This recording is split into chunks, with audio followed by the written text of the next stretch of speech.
into you. At Sunoco, we know how to fuel peak performance. Fuel your best. Fuller. Yeah. Needed F-150 for Smith build. Got it. Yesterday. I know. Don't forget my BMW. Gotcha. Check this out. All the major online automotive sites in one place. BMW, done. F-150, done. How's he do it? I can search nationwide, even those classified sites. Auto Tempest, all the cars, one search. That's how I do it.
There's only one fuel that can drive the performance you demand from your car.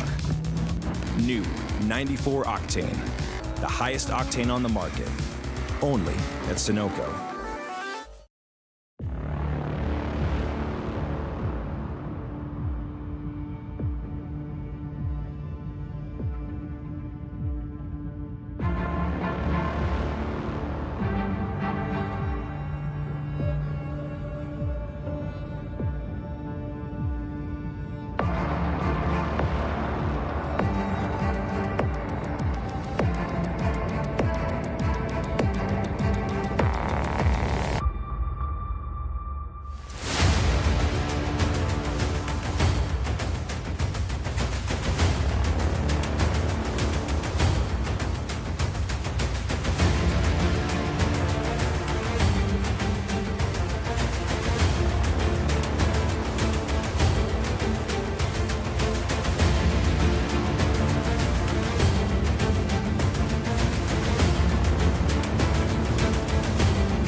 No other venue stands greater and more intimidating than the former airbase turned racetrack in Alabama that is feared by everyone who comes across it.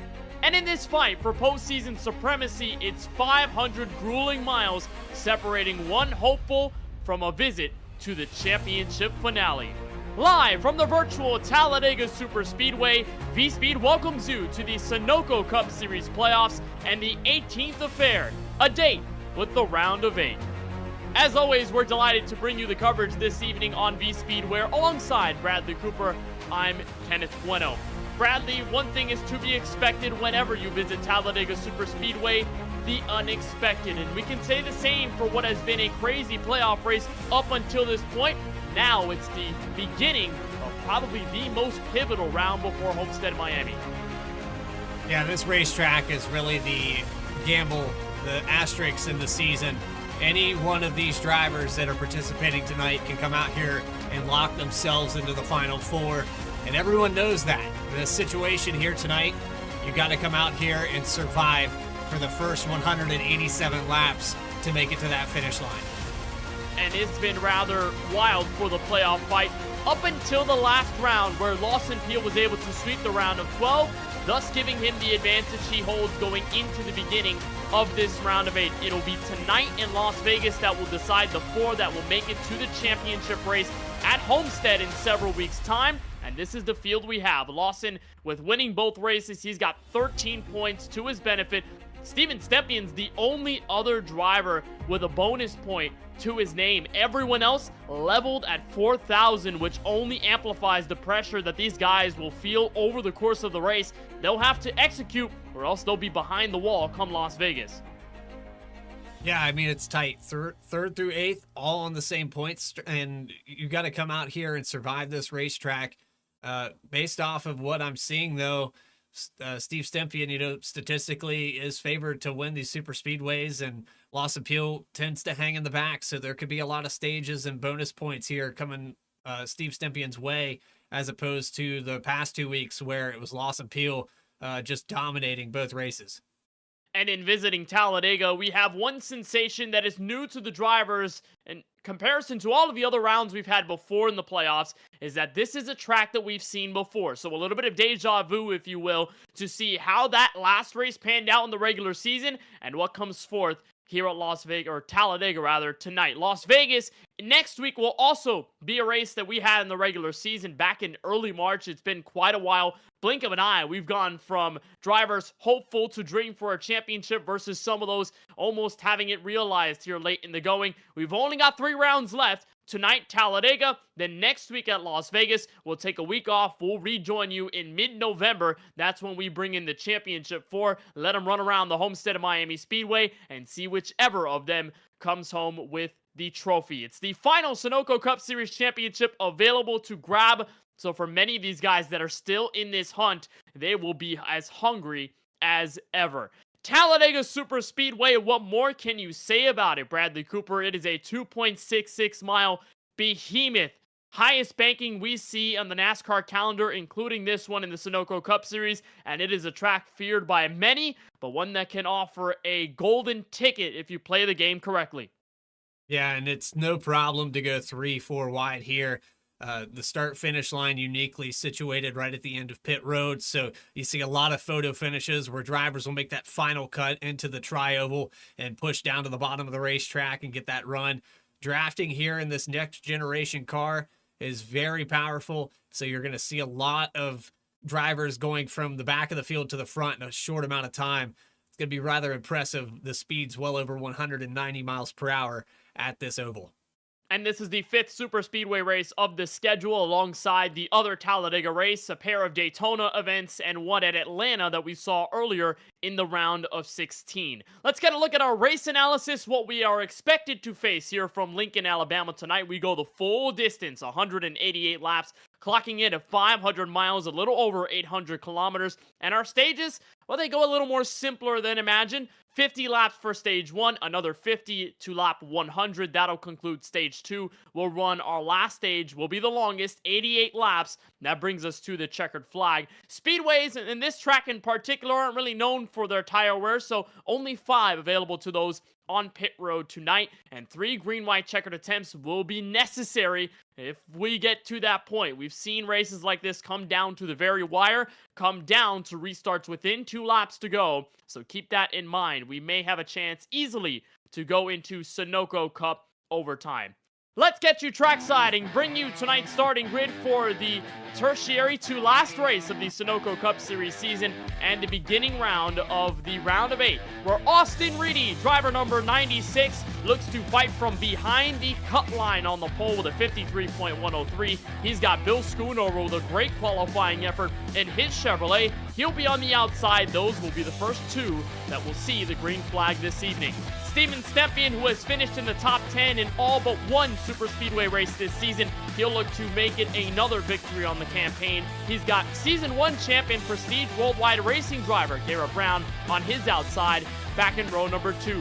Brandon Banks, who's usually strong at Superspeedways, lines up just inside of the top 5. And this season's Talladega winner, Alex Huffman, looking to make it 2 wins in the playoffs, trying to go right into that championship 4 at Homestead, Miami. He will start in P6. Colin Forrester, the Jacksonville, Florida native, will line up inside the top 7. Outside of him on row number 4 is Chris Progar in his Chevrolet. Behind them, Austin Shoemaker rolls off from 9th, and league owner Dakota Curtis, who was fast in practice, will keep an eye on him.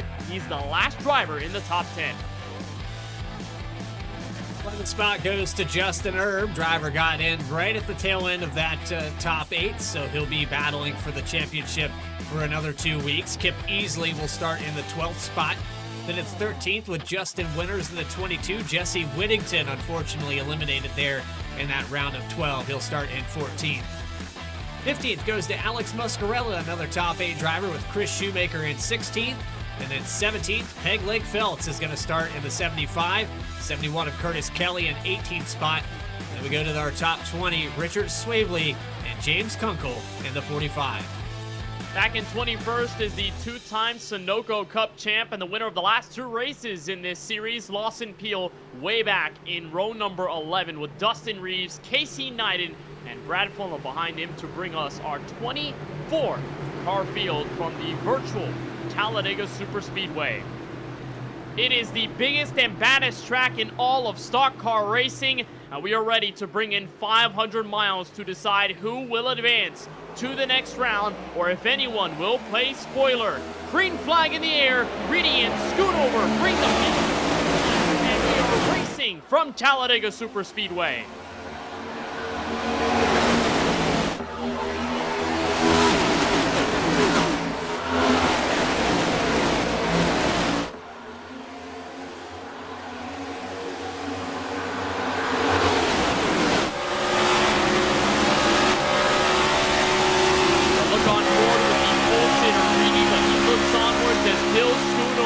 The heap of a shove from Garrett Brown, new race leader, back in turn 3.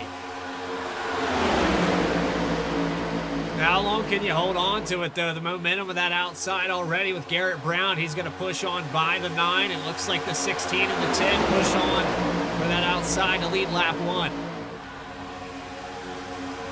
And here comes Alex Huffman, already changes for the top spot, and we're not even a lap complete.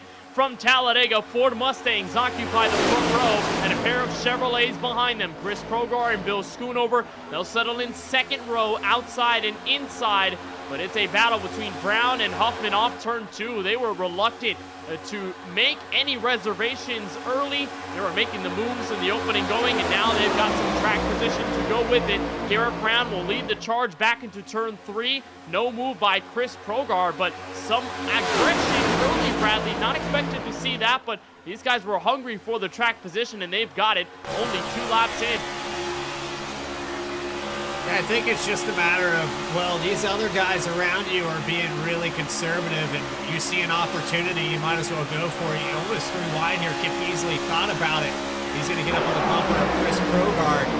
Progar on the high line through 1 and 2. Looks like the outside, like usual, pretty dominant, but that side draft, when we get that third lane, that middle line, probably going to get pulled back. You're going to see drivers all the way up next to that wall come stage in. And there's Dakota Curtis, car number 43, that white Chevrolet on the inside line right behind Garrett Brown, that black and yellow Ford Mustang Dark Horse. Last time we were here at Dega earlier in the season, Curtis finished in 4th place, one of his best finishes of the 2024 season thus far. He spent a ton of time in practice dialing in the draft, getting everything up to speed, and he at one point had the fastest time in the practice session. I know, Bradley, that doesn't mean a whole lot when you talk about practice versus race trim, but if you can get yourself comfortable in the draft and get known with the drivers around you in that draft as well, race time, it'll be a little more comfortable to make moves through the field. Curtis being confident early on as there's Chris Progar getting shuffled out of line.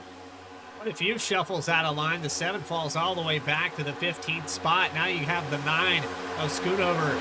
He's going to get shuffled out. So unexpected for the 7. He was on the right line and they pushed him to the outside. Schoonover goes to the middle and everyone abandons him.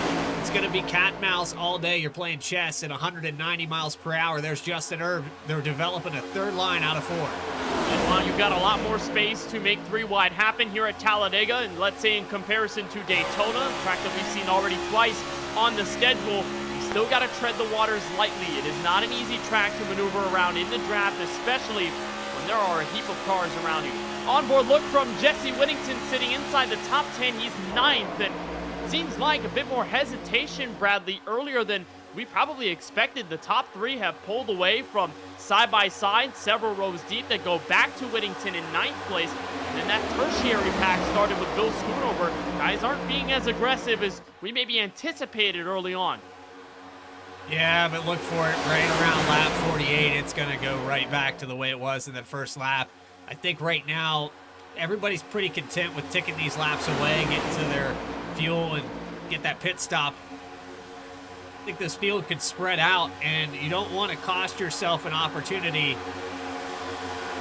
It's so easy to get wrecked at this racetrack and miscalculate, so keeping that gap, you don't see a lot of aggression 4 or 5 cars deep. I know pushing the pusher is kind of frowned upon, but in this car you can kind of get away with it. You'll look to see that probably intensify as well. Still got to be careful, though, and there's Curtis Kelly on the outside. He'll swing up high and join his Fast Banana Racing teammate, Austin Reedy, as Stempien gives the push to Alex Huffman. In turn, will give the push to Dakota Curtis. Those are 2 dropping the Hammer Chevrolets, running 1st and 3rd. Alex Huffman for that Allen's Legacy Racing team, sitting in 2nd. He's the defending winner here at this Lincoln, Alabama Superspeedway. The onboard look from Stempien, who already has a bit of experience. Bradley winning at the Superspeedways. We saw him take the checkered flag in the first race of the season at Daytona, looking to rebound after what was a early end to the Atlanta race, our last Superspeedway affair during the playoffs. Stempien running calmly in 3rd right now in 1 and 2. I like what Stempien does, though, under pressure. When he's in a do-or-die situation, when it's a must-win or he must perform, he seems to come out his best. And so always having that chip on his shoulder, I think, has propelled him to rebound every single time he's had to. Right now, it's just a matter of let's perform and get these laps ticked away. But I think for him, the 88 machine is favored to win this championship. He could be the upset against Lawson Peel. And going into that Final 4, Talladega could lock him in.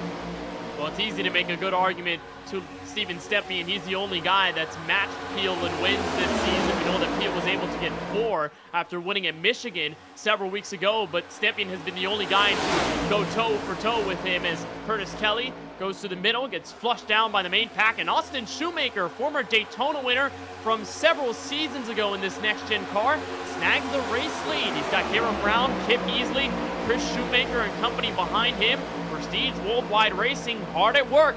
They're in control. Back to turn 3. The big surge on the outside as well. I saw the 14 gain about 7 spots, all within that corner. Comes down the backstretch, and look how much they've thinned out there on the inside line. You can see a push here from Reedy, but I don't think that's going to be enough with only 2 cars. They're 4 cars strong down here on the bottom. Still no real momentum on that outside lane. Everyone, a lot of disconnection through the field. You don't see everybody as clumped up together as you would usually see here. A bit more organized this time on the outside lane. Reedy with the push from Curtis gets him wiggled out in turn 2, but that will be enough down the Alabama gang super stretch to get Austin Reedy the race lead. And what a turnaround it's been, Bradley, over these playoffs for Reedy, who was arguably the most dominant regular season driver of the field. Now with his back against the wall, he's tied theoretically on points with everybody above that cut line because nobody other than Lawson and Steven have bonus points, but Reedy is still fighting from a pretty poor situation, especially given the context of his previous success in the series. He'll lead lap 9. Yeah, and you say dominant, but I think it was dominance through consistency. He was one of those drivers that was winless in the regular season, but led the points for about 8 weeks. So for him, it was just a matter of when is he going to get that first win, and it still hasn't quite came together for him. We're sitting here watching him drive around a track that more than likely, if teammates can get together, that's what you want. These Fast Banana guys notorious for getting up here and working well at the beginning stages of these races. Well, if you think about Atlanta Motor Speedway earlier in the playoffs, Fast Banana was the topic of conversation. All 3 of them getting a share of laps led throughout the race. That includes that 3rd place car in that middle lane, Colin Forrester. Part of that dominant Fast Banana organization, especially here at these larger tracks. And there he is, sitting in the middle of the top 10. Probably not excited to see him in the middle 3 wide, but nonetheless, he'll stay with his teammate Curtis Kelly and be back on board. Forster has led 165 laps at the super speedways this season, the most of anyone in the field, but surprisingly enough, he's yet to capture a win at any of them. He's yet to win a race after Las Vegas, where he was able to grab the checkered flag and enter the playoffs, but it has been a bit more of a struggle throughout the rest of this season. He'll settle back in position number 10 as he works underneath Phil Schoonover. Battle for the race lead decided again. Dakota Curtis take him back to the point. Lap 11, looking for lap 12. And already, I mean, we bring the race recap up. 8 lead changes in 11 laps. You're going to continue to see this in double digits. It's just going to keep going and going. These guys won't decide who the winner is until probably the last 1,000 feet. Even then, it's going to be within a couple hundredths of a second if we get what we paid for here on Sunoco Cup Series. I know that last time we visited this racetrack, there was 5 different drivers that dominated at any given point in that race, and we still didn't know who was going to come up with it. And it's just as close as it is as advertised here at Talladega. Now Steven Stempien gets the race lead away from Jesse Whittington, who was able to, walk away with a decent finish, I believe. Actually, no, it was 33rd at Talladega. Last time we were here, Whittington has been on a bit of a downward swing recently that took him out of the playoffs several races ago. Michigan and Watkins Glen did not go his way at all, but looking to rebound here, and as a driver not racing for the championship anymore, there probably could be some idea of, let me be the spoiler. I don't care if these guys are running for the championship. I want a win. Whittington looking to capture his 2nd career Sunoco Cup win after winning last season at Charlotte, but he'll be left to drive for a moment. Schoonover gives him the push. On board look from the 94 Chevrolet. That was a wise move there. He dropped down out from behind the 88. Now he's going to have a lot of momentum built up here from the 9 car. He needs another push, though, through this tri-oval if he wants to lead this time by, because Stempien has Herb glued to that rear bumper. He'll be door-to-door down the front straightaway, and Stempien will lead that lap. Come 14, Justin Herb will be right behind him. First time we see him in the top 5 after he started back in 11th. One of those playoff drivers running for the championship this season. And for Bradley, I mean, for what we see out of super speedway racing, a lot of times we talk about the lack of importance from early track position, because this race can change in just a matter of moments with all of the lead changes we've seen and guys already sneaking their way through the field. What do you keep in mind when you start at the back, and how can you quickly work your way up to the front like Justin Herb has done so far? Well, the first thing I'm going to keep in mind is don't lose the main pack, and this is the situation for Brad Fulham right now. The 19 is about 15 seconds back from the leader. He has help, so he does have James Kunkel and Dustin Reeves, and we do have the stage caution that'll reset this field, get these guys caught back up. But whatever the situation was that got them so far behind here, you want to try to avoid losing contact altogether with that front group. It makes it rather difficult to go up there and snag a stage if you fall this far behind. The other thing I'm thinking about is, how long do I want to push myself on this draft? Do I want to be the leader? Do I want to be the guy pushing? What am I comfortable with, and who's around me? Am I comfortable with the driver that's on my back bumper? Those are all things that you're constantly thinking about here at Talladega. It's a great point. You're also thinking about the different ideologies at stake, right? A lot of drivers could think, hey, I want to test the waters as much as I can early on in the race and see who I work well with, see who I don't work as well with, and analyze what's going down by experiencing the thrill. But a lot of other guys are more reluctant. They'll be like, I want to sit in the back. I don't want to deal with any of the craziness until it's go time. That's when I'll pull the trigger and be on my way. But for a ton in the front, they've already experienced enough to learn what works well and what doesn't, and Stempien continues to lead down the super stretch, with Reedy right behind, Curtis Kelly and Colin Forrester lining up first through fourth, or second through fourth rather. But one thing that we'll also see that goes to your point, Bradley, about losing the draft, we'll probably see a bit of green flag pit stop action. We don't have a huge field, so maybe the lesser chance that we'll see some caution flags, but because we've got a 50-lap stage, including stage 2 and then the final stage till the end, they're all more laps than the window allows you to run. Drivers can go about 30 to 35 laps before they will have to enter pit road, so at some point we could see those green flag stops come into the foreground. And if you want to split this run in half, now you're thinking about who am I going to pit with? Excuse me, and you know the fast banana guys are probably all going to peel down pit road. I don't know if you caught that pun or not, but they're all going to come in at the same time. And that's how you work together. You try to get all your teammates into their stall at the same time, be consistent, and try not to break apart from each other, because it makes it so much easier when you all come out nose to tail. Those fast banana cars probably will peel down to pit road. They don't want to slip up and make a mistake. Okay, I'll stop.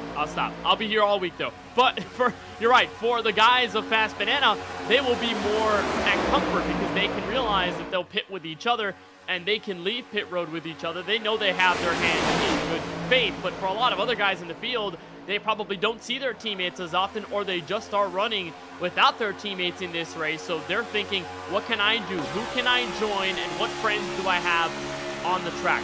A look on board from Chris Shoemaker, who rolled off 16th in this race. We've seen a lot of good stuff out of Chris Shoemaker recently, including Austin. A lot of them have done well over the last several weeks, but Chris was a member of the playoffs, was eliminated, however captured a top 10 at Watkins Glen several weeks ago, and had a top 10 streak brewing that went all the way back to Atlanta, our last super speedway race. So good news for Chris Shoemaker as he settles just inside the top 10, had a sniff of the top 5 several laps ago. That puts it in perspective right there, Kenneth. A top 10 streak that long, and you do well at a road course, and it's not enough to make the top 8. That shows you how competitive it was in that final round of the 12 drivers. And I mean, we were talking about 1 point for Justin Erb to make it into the final 8.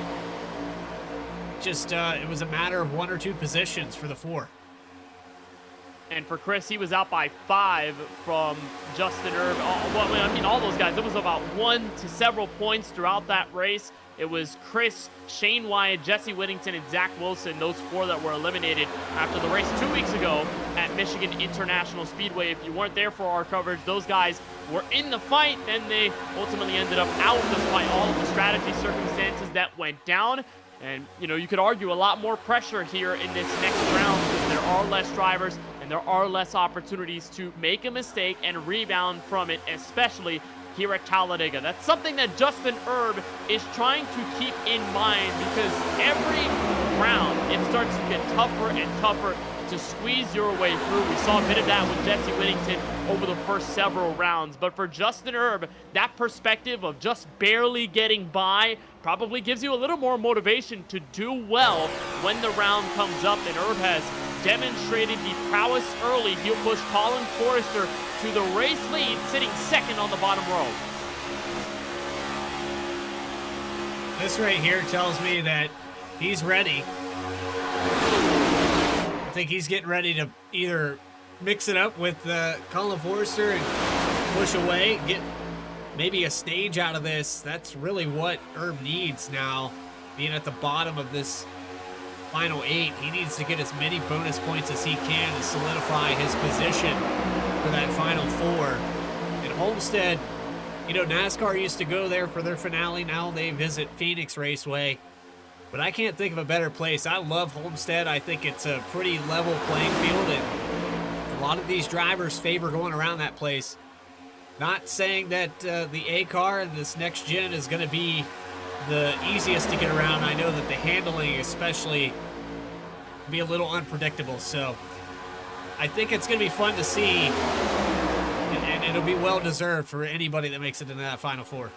Well, you don't have to tell me anything about Homestead Miami twice. I love that track, wonderful venue, and provides great racing too for the championship. And Forrester has done well at Homestead in the mile and a half. I mean, we talk about Las Vegas, the race that is after this one in Talladega, a track that he's strong at and won at earlier this season, and Homestead, to which he's been very strong, even if he hasn't been able to walk away with the checkered flag.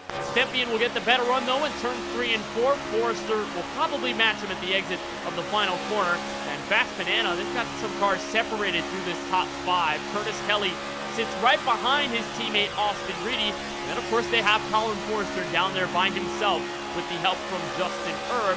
And you were talking about it, Bradley, the fact that Fast Banana probably is in the best spot in comparison to a lot of other teams here at the Superspeedway because they can work together on pit strategy, but they have strength in numbers for the championship fight as well. They are the only team with 3 cars remaining in these playoffs, so give them a 1/3 chance to make the championship 4, maybe 3 out of 8 chance to make the championship 4, 1 of 3 if they can make it to that final race. But really, really good odds for Fast Banana as they head into this round of 8.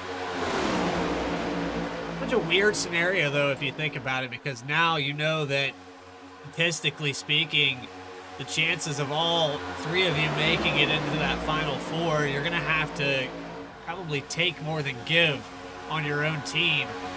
This is one of those tracks that if you can work together, yeah, it makes sense, but ultimately, when it comes down to that final lap, I think you're going to see one of these guys just stand off and try to take whatever they can.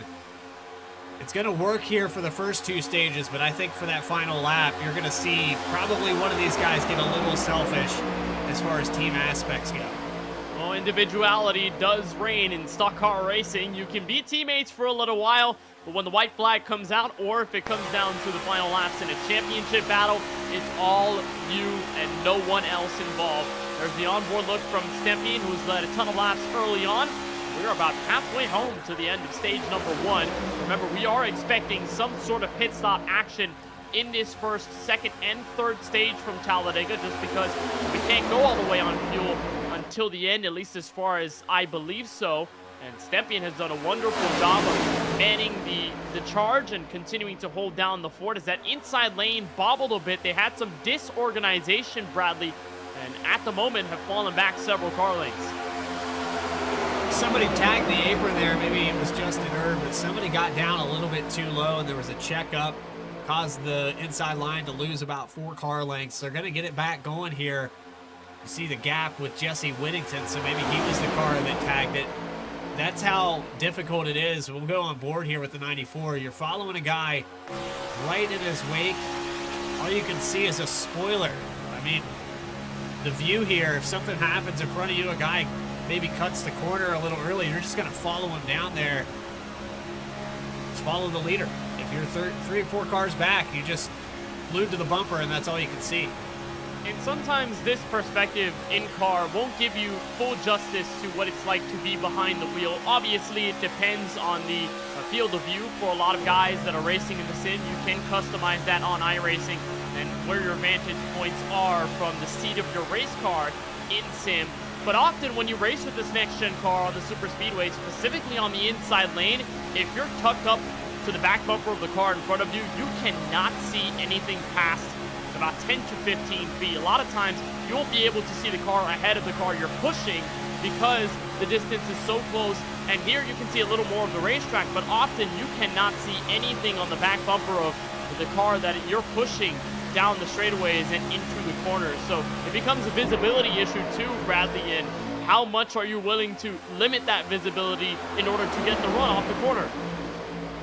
Yeah, sometimes you just got to trust the guy in front of you and go with your gut that, you know, we're going to make it through. It's always about how much of a run can you build up, and unfortunately for these cars, the only way to get that lead is to be right up on that bumper and give that push. You can see Erb working the back of Colin Forrester, trying to get it back up there, but he's got to breathe this car. That's another factor we haven't talked about yet. These things get hot. And when you're glued to the back bumper for somebody that many laps, Herb has been pushing Colin Forster now for about 10 laps consistently.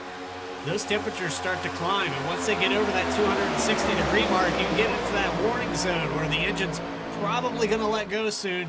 You have to move out and breathe the air onto that front nose.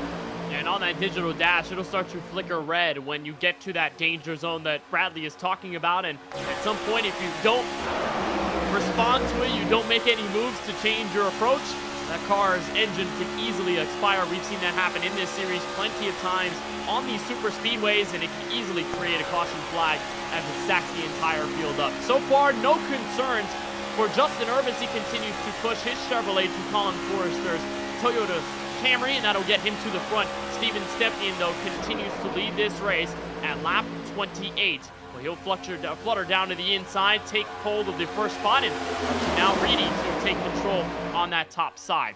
We talk about the idea of staying back and waiting for the field to tell you the story before making any aggressive moves. Look no further than 19th place, and Lawson Peel, the two-time Sunoco Cup champ, rolled off from 21st in this race, and no signs of progression through the field so far.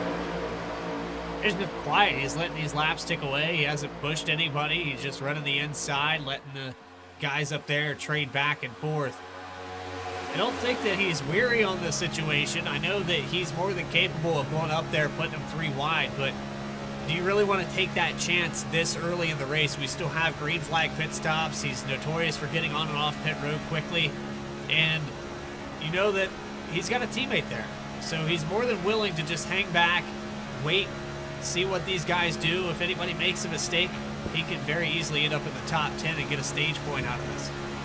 Well, obviously there are some lessons learned from our last super speedway race, right, Bradley, at Atlanta, where, you know, it seemed like everyone was involved in an incident some way or another. Lawson had been the topic of conversation in several of those cautions.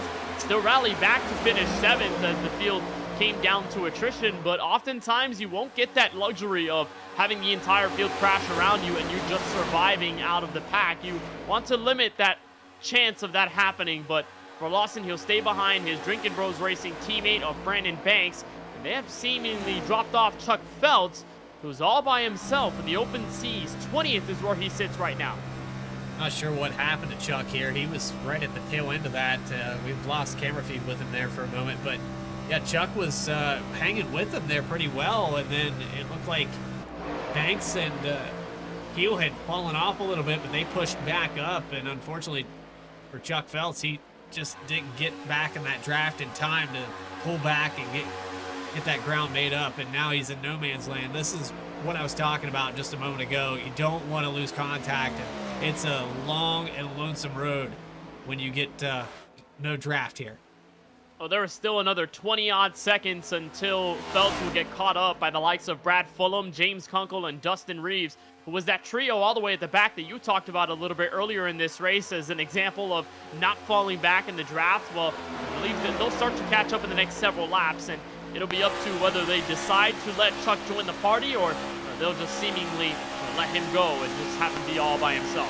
There's a look on board from one of the co-owners of this league, Dustin Reeves, for Prestige Worldwide Racing. He's one of those 3 that has fallen all the way back. These guys at this point are hoping for a caution flag. That will be their only savior, because as long as we continue to stay green, they have that higher and higher chance of falling a lap down. And at many tracks where you can easily gain a lap back from a caution or other circumstances on strategy, not as easy when the track clocks in at 2.66 miles. The only advantage of that distance is that it's very easy to come down pit road and get your damage repaired. And a lot of times you'll see a car that gets 3 or 4 minutes of damage, and they can very easily come in and out of pit road 2 times and get that all fixed up if they time it right. So the likelihood of you getting damaged and getting repaired and not going a lap down is pretty high here, as long as that car can drive under its own power.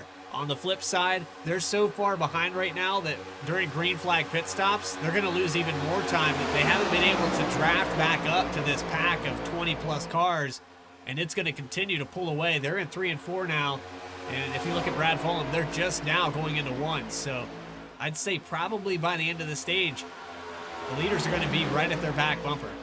Well, But just like Miley Cyrus, it's the climb that matters for these guys. And there will be a window at some point in the green flag strategy to which, the field will be mostly separated and clipped down to smaller packs of about 3 or 4 cars. Could be even less than that, depending on any pit road speeding penalties or anything of that nature. But it will be a little less time until, the field will start to crunch back up, and you'll get another large pack that develops from strategy, whether we like it or not. So that trio either has to gamble on the fact that everyone will be separated and they can pick up some more cars and gain track position, or, like I said, a yellow flag comes out. That will be the saving grace for them, that they are still on the lead lap. Austin Reedy and Curtis Kelly made the swing of a lifetime down the back straightaway. They take the race lead, lap 34, but here comes the outside charge. 3 cars strong, led by Drinkin' Bros Racing's Kip Easley, lap 34. Looking pretty stout here on the outside, and that's a good push there from the 16 of Garrett Brown. They're going to get right up next to Curtis Kelly. I think right here is where you start to pinch down. If you want that position bad enough, you can pull that side force off that car. It's almost like you put a parachute on the guy on your inside when you pull down next to him. It's that side draft that matters a ton in this next-gen car, and although there are 3 cars, they are strong. Kip Easley to the race lead momentarily at Talladega. Austin Reedy steals it right back in the wiggle in the middle of turns 3 and 4.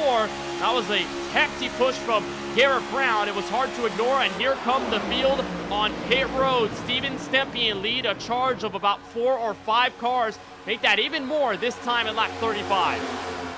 It goes all the way back to, I believe, the 22 of Justin Winters. So we have Herb, Whittington, Curtis, Muscarella, Progar, all electing to come down. There's Huffman as well in the background.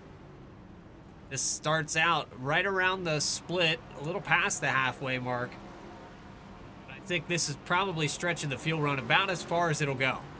Yeah, we talked about 30 to 35 laps. That calling card for those on pit road. Justin Herb will win that fight barely, but the good news is that they won't bleed off any drivers, maybe apart from Jesse Whittington, who spent a little more time on his pit box, and now it's for everyone else to decide where they end up. Austin Reedy hard on the brakes, Curtis Kelly and others right behind him. Are there any mistakes down pit road? It appears the answer is no. Nobody has received a black flag, so wonderful green flag stop strategy from these guys. A ton of them Ford Mustangs for Prestige Worldwide Racing, and everyone is in apart from about 3 cars.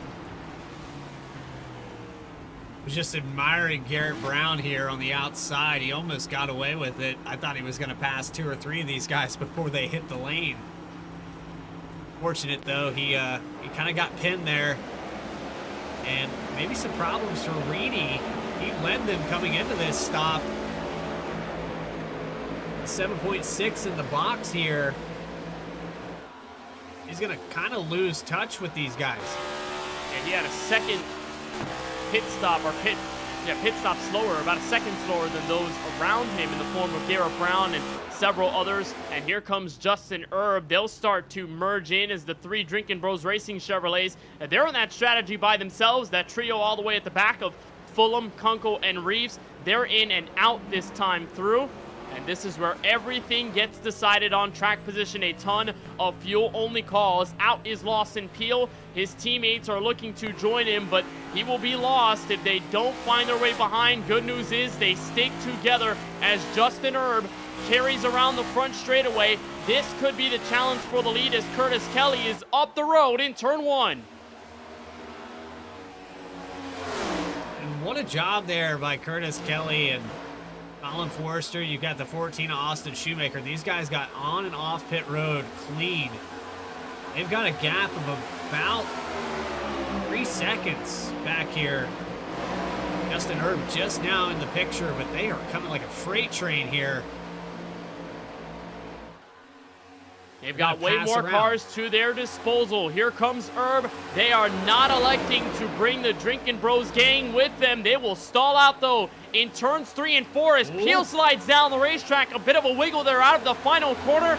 Peel in the attempt to block. Sent to Justin Herb. We're still green. Heads up move there. If they're not going to take you with them, you got to kind of force it. And even with that, Peel does gain a little bit out of this situation. Now he'll be up to speed. And I think that checkup was enough to help his teammates hang on to this draft.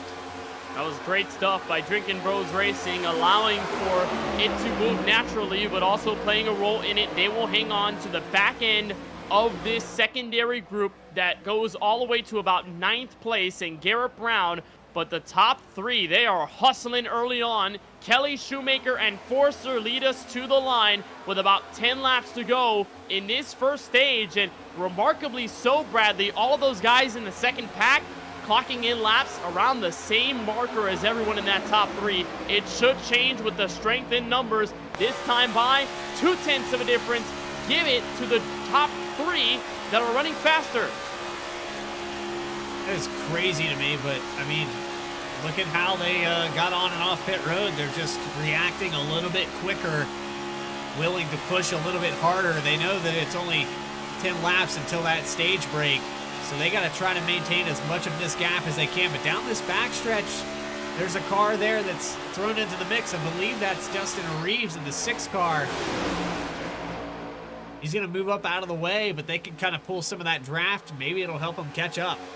Yeah, he got left behind in that trio with Fulham and Kunkel, and I just want to correct myself there. It was a actual benefit to those 4th on back. They were running approximately half a second faster, so I'd say it was definitely a big change. Now it's about 3/10, a bit more of leverage there from those running in the top 3, but you're right there on that back straightaways where they gained a ton of ground, and with Dustin Reeves in the way, allows them to garner a bit more draft, therefore a little bit more speed. But this in the draft is less about the strength in numbers, Bradley, but a lot about how you organize yourself.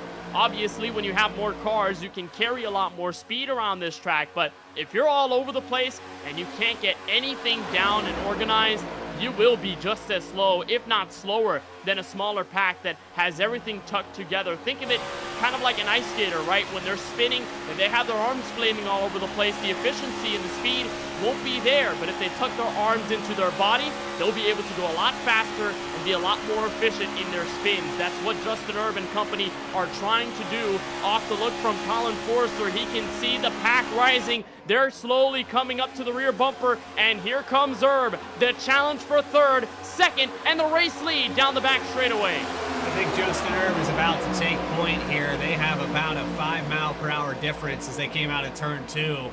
It's 201 for Justin Erb, just over 195 for Curtis Kelly. Look at who is on that outside right now. It is definitely a stout. I don't know if the 88 is going to try to do anything here, or if he's just content with pushing the 20 up front.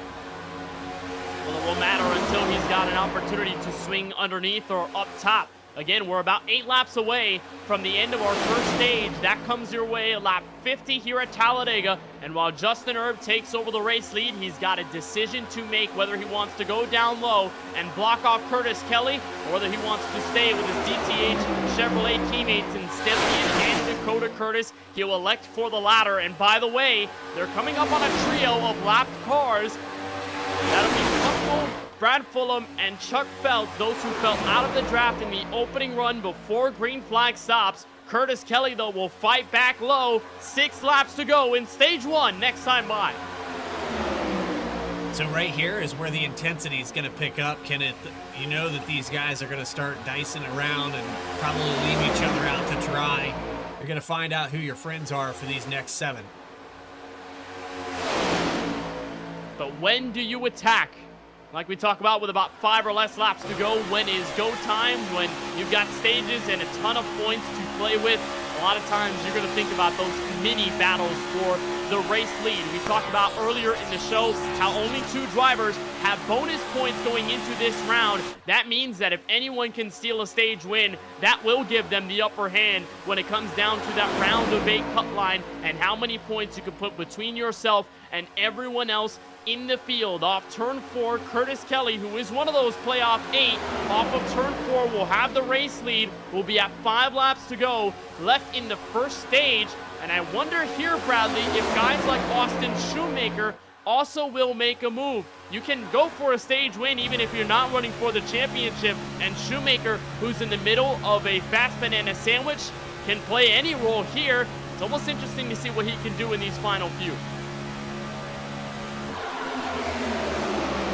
Yeah, I like that he's kept himself in this mix the whole time. He's working with the guys that are notoriously good at these super speedways, but for his situation, he has to be wise where he wants to make that. He doesn't want to hint that he's going to go somewhere, because that 31 behind him will make sure that Curtis Kelly stays up front if he makes that move too soon.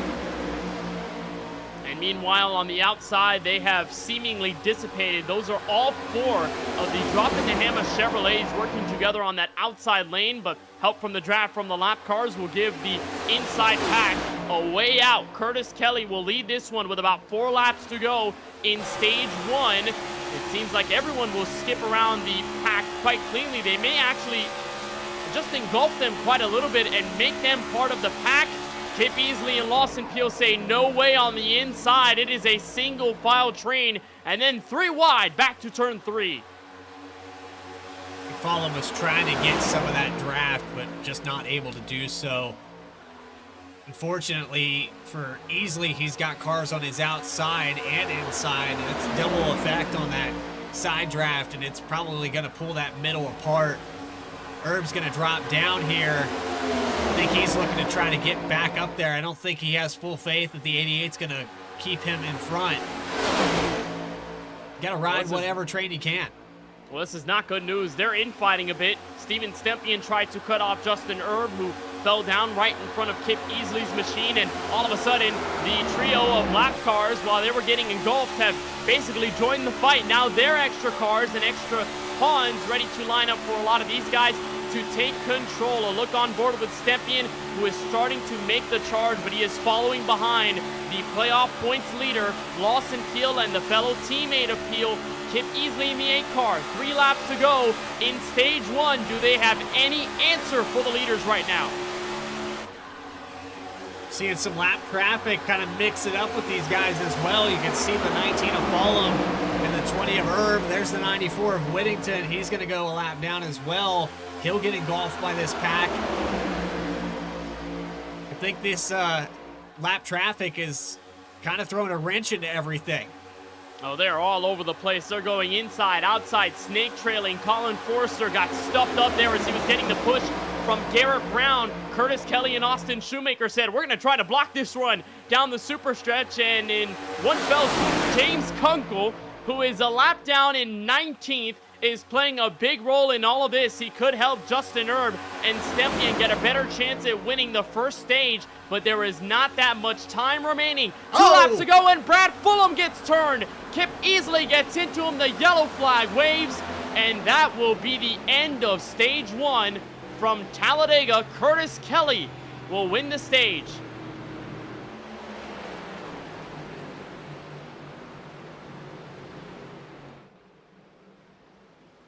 What about you? But my blood was ready for one more lap of that. Oh boy. Well, Kip Easley and Brad Fulham get involved in the mayhem. Fulham a lap down, Easley on the lead lap. And after 49 green flag laps from Talladega, we have our first caution out just before the stage ends. So basically a stage finish. Dakota Curtis went over the radio, said stage, and that's all the drivers need to hear. And Curtis Kelly, for the first time this season, will get a stage win. Bradley, probably the most pivotal stage you could win in this round. Doing what you have to do. How about that? Austin Shoemaker is going to prevent points for a few drivers. Colin Forrester is going to get third. It's a lot of drivers that aren't in this final 8 that are mixing it up here in this top 10.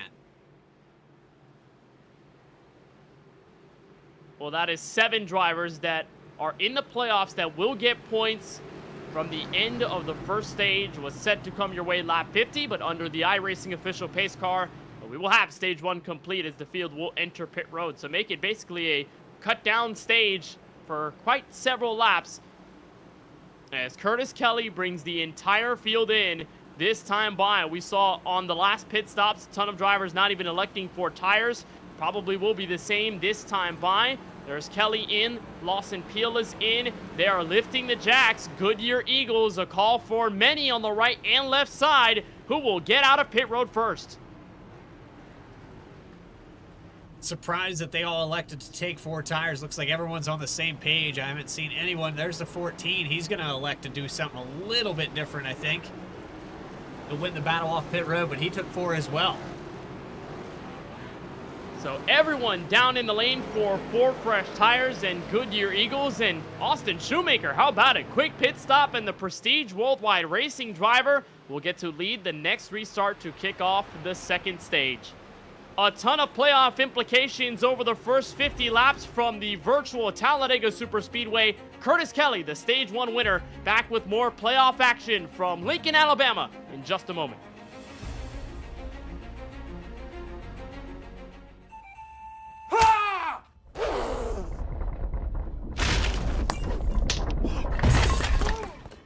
What got into you?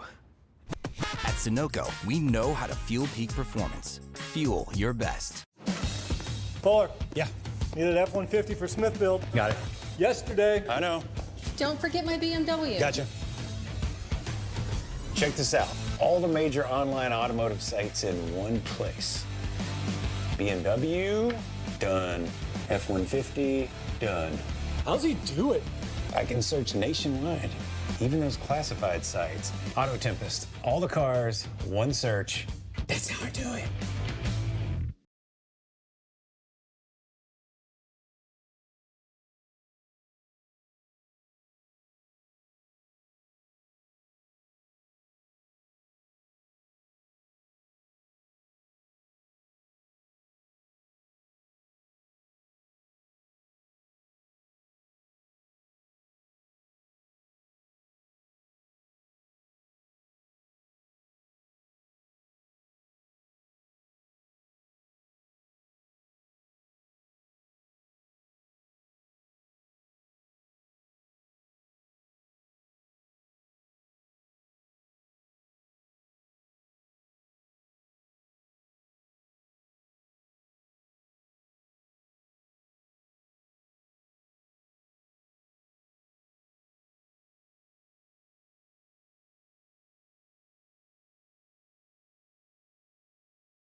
There's only one fuel that can drive the performance you demand from your car. New 94 Octane, the highest octane on the market, only at Sunoco.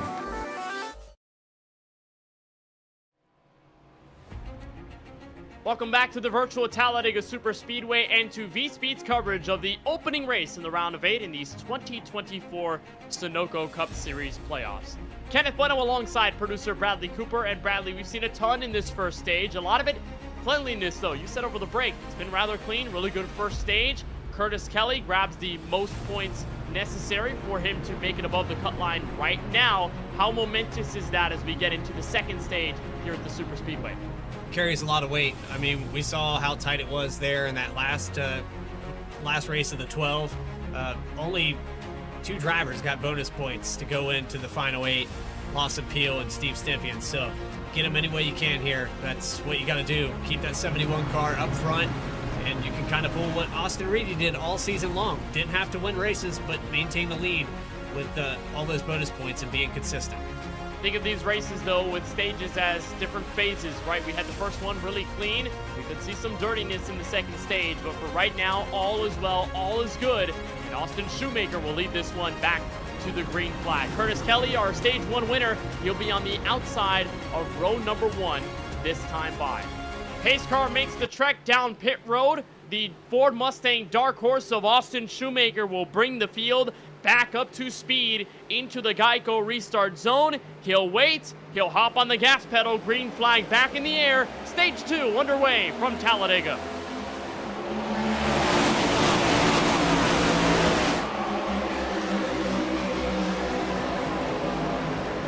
You can already see Fast Banana getting connected there on that outside, and the 14 takes note of that. Shoemaker's going to move up, but I don't think it's going to be enough. They're going to try a third line here out of 2.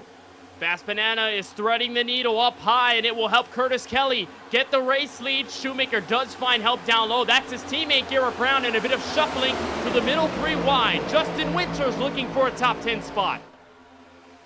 Winters has the 4 of Shoemaker giving him a shove. It pins back out to 2 wide, and I think that's going to benefit Winters the most because now he can pull the draft from Muscarella.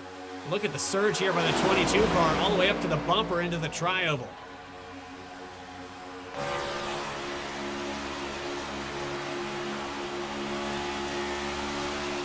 He's going to pick up 5 spots here.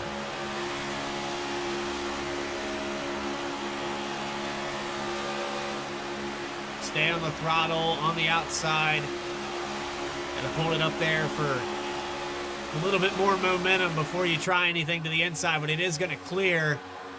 14, they fall back. 43, there's Dakota Curtis. Lap after lap, these guys are falling back here on the inside.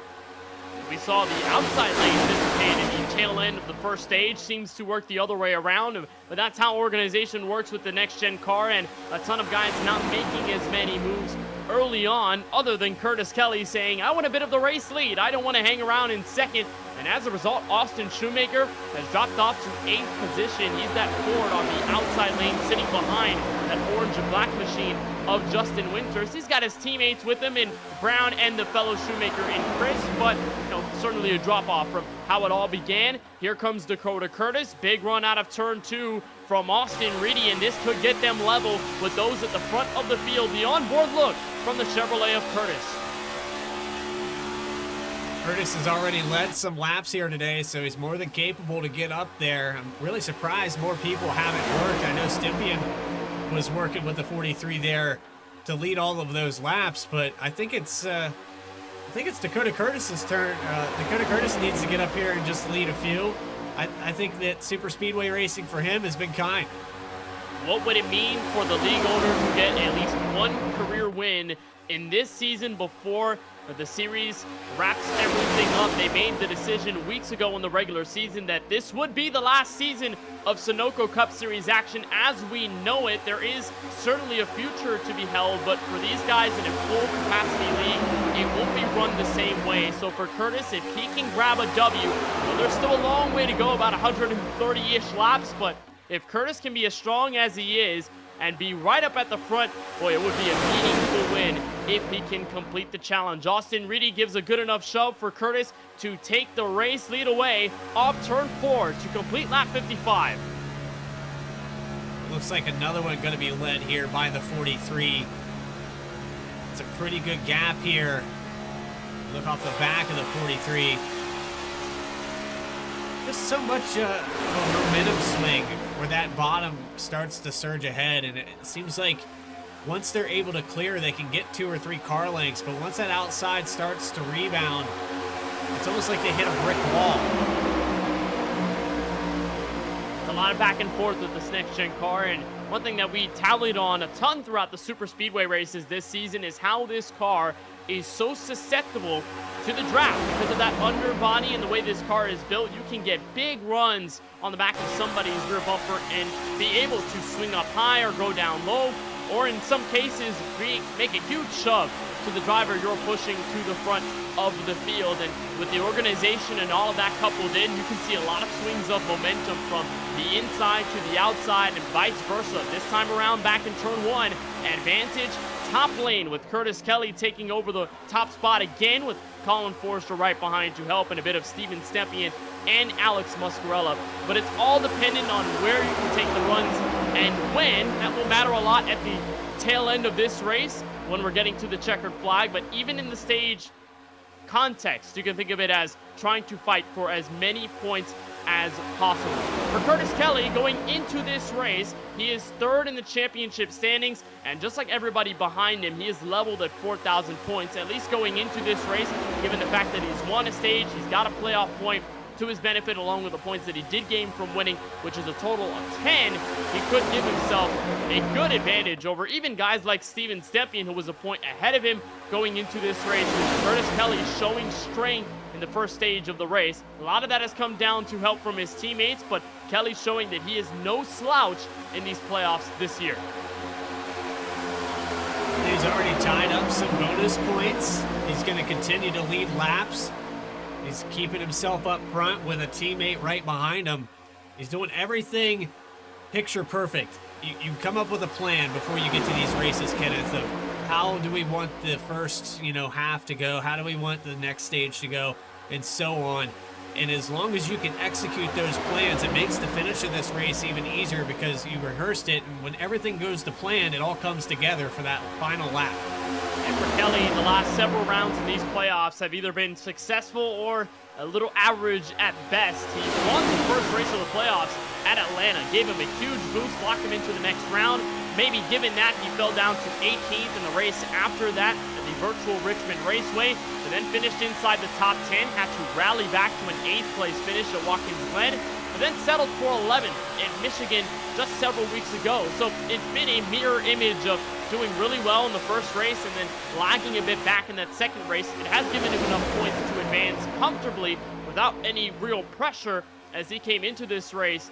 Or came out of that round, rather, third in the point standing, just like he is right now. But you don't want to put yourself in a pressure-filled position. You want to be as comfortable as possible, especially when the field starts to crunch down further. Dakota Curtis trying to make the run on the inside, unsuccessful, and Curtis will lead lap 59, now lap 60 in turn 1. Curtis Kelly leads that time by, but a little blink there from Colin Forrester. We kind of touched on that the last time we were at a super speedway, that when a driver blinks out, it can create a scenario where you're not getting any draft help anymore. It can also cause the guy behind to draft up to that car that was in front of him, and when you disappear, that car behind can fill that gap. So hopefully the connection clears up there for the 31. It's not going to help Curtis Kelly to maintain this lead if his teammate is blinking in and out. We often don't see Colin Forrester be susceptible to blinking. It's usually his teammate, Austin Riddy, which a ton of drivers make jokes about in this league and even in other leagues that Riddy participates David in. Blaine. A little bit. Yeah, he's first there and then he's gone all of a sudden. Yeah. A little like Chris Angel, right? Yeah. But, the scenario for Reedy is that he's never been in the same location twice. He's kind of like lightning, he doesn't strike the same place twice. And so for him, he's always reliant on his ISP, and he doesn't know who they are. He just shows up on the day, and he travels a lot for work. So kudos to him to maintain what he did this season and being consistent. I know for me, I notice when my rig is set up wrong, just a couple quarters of an inch, and I realize, hey, this wheel isn't tightened down. So for him to constantly just throw a setup together and race from a hotel room, that's insane to me. It's a lot of commitment for Austin Riddy, but it's paid off, especially in this series. He made the championship for last season, and despite not being able to lift the crown at Homestead in Miami, still put up a great performance. And in these playoffs and in 2024, even if he hasn't been able to win a race this season, he's been close and he's been very strong. Here he is, look off the back of his 96 machine, pushing Dakota Curtis, but not enough. No cigar there to catch up to Kelly and Forrester, who will lead the field back to turn 3. And for Colin Forrester, who is originally from the Jacksonville, Florida area, he was recently in the path of Hurricane Milton that struck Florida several weeks ago. Not going to say that that's an excuse for, blinking in and out, but, he did have to take a hit internet-wise. He was racing the night that Hurricane Milton was hitting, and he had wonderful connection. It looked all well. But for Forrester, we're glad that he's all right. We're glad that the area is mostly okay, especially after lots of scares about what Milton could do to Florida. Well, it wasn't just Milton, but it was Helene just before that. And remember, we had a few drivers that missed the week. I think it was Zach, on a blank here, not here tonight, just missed that cut line. But with some of these guys missing that 1 week, it came down to they had to win the race in that second race of round 12, the 12 drivers. And when you put a guy in that situation in a road course and say good luck, I mean, that's a place where Lawson Peel is going to be the guy to beat. And outside looking in, I wouldn't want to be in that situation. It's unfortunate that the weather just wasn't cooperative this September. Yeah, and speaking of Lawson Peel, we talked about him when he was 19th in the opening pack They're in the first stage. Well, he's in 17th right now, so a progression Still of quiet. 2 positions. But again, Lawson is always known to strike when his iron is hot, and a lot of times it comes down to tire saving and strategy. I guess at the super speedways, it's just a matter of staying alive, and with the playoffs as close as it is, if you crash out of this race, you know, you will have to be a winner at Las Vegas in order to advance to Homestead, Miami. So in any case, if we're talking gambling, I know we're about a week early on that, but Lawson is just keeping his cards close to his chest, and he's folding even when he's got good hands. He doesn't want to risk anything happening. He went for it in stage 1, unsuccessful a bit, although he was able to finish inside the top 10, but he continues to remain behind the top 15, staying where he is and not putting any punches forward to the competition up front. He does have good cards in his deck, though. I mean, he's got 2 DBR drivers behind him, so it's not like he's going to lose this draft. He's got faith in the guys around him. I don't see that they're going to push the issue. It seems like they're all on the same page here. Let's get to that green flag pit stop, come down, and then go for that top 10. After that's all said and done, 3 of these guys, you saw the tandem with Fast Banana. It was enough to hold on, and Curtis Kelly got stage 1, so why can't these guys do it? And they dodged the bullet for sure. Drinking Bros Racing, only 3 cars strong. They pitted just them without anyone else to help in the draft, and they still were able to put themselves in a solid position at the end of the first stage, as here comes Steven Stempian. He had enough of staying behind the Fast Banana duo. He's got his dropping the hammer teammate of Alex Muscarella down to the inside for the race lead.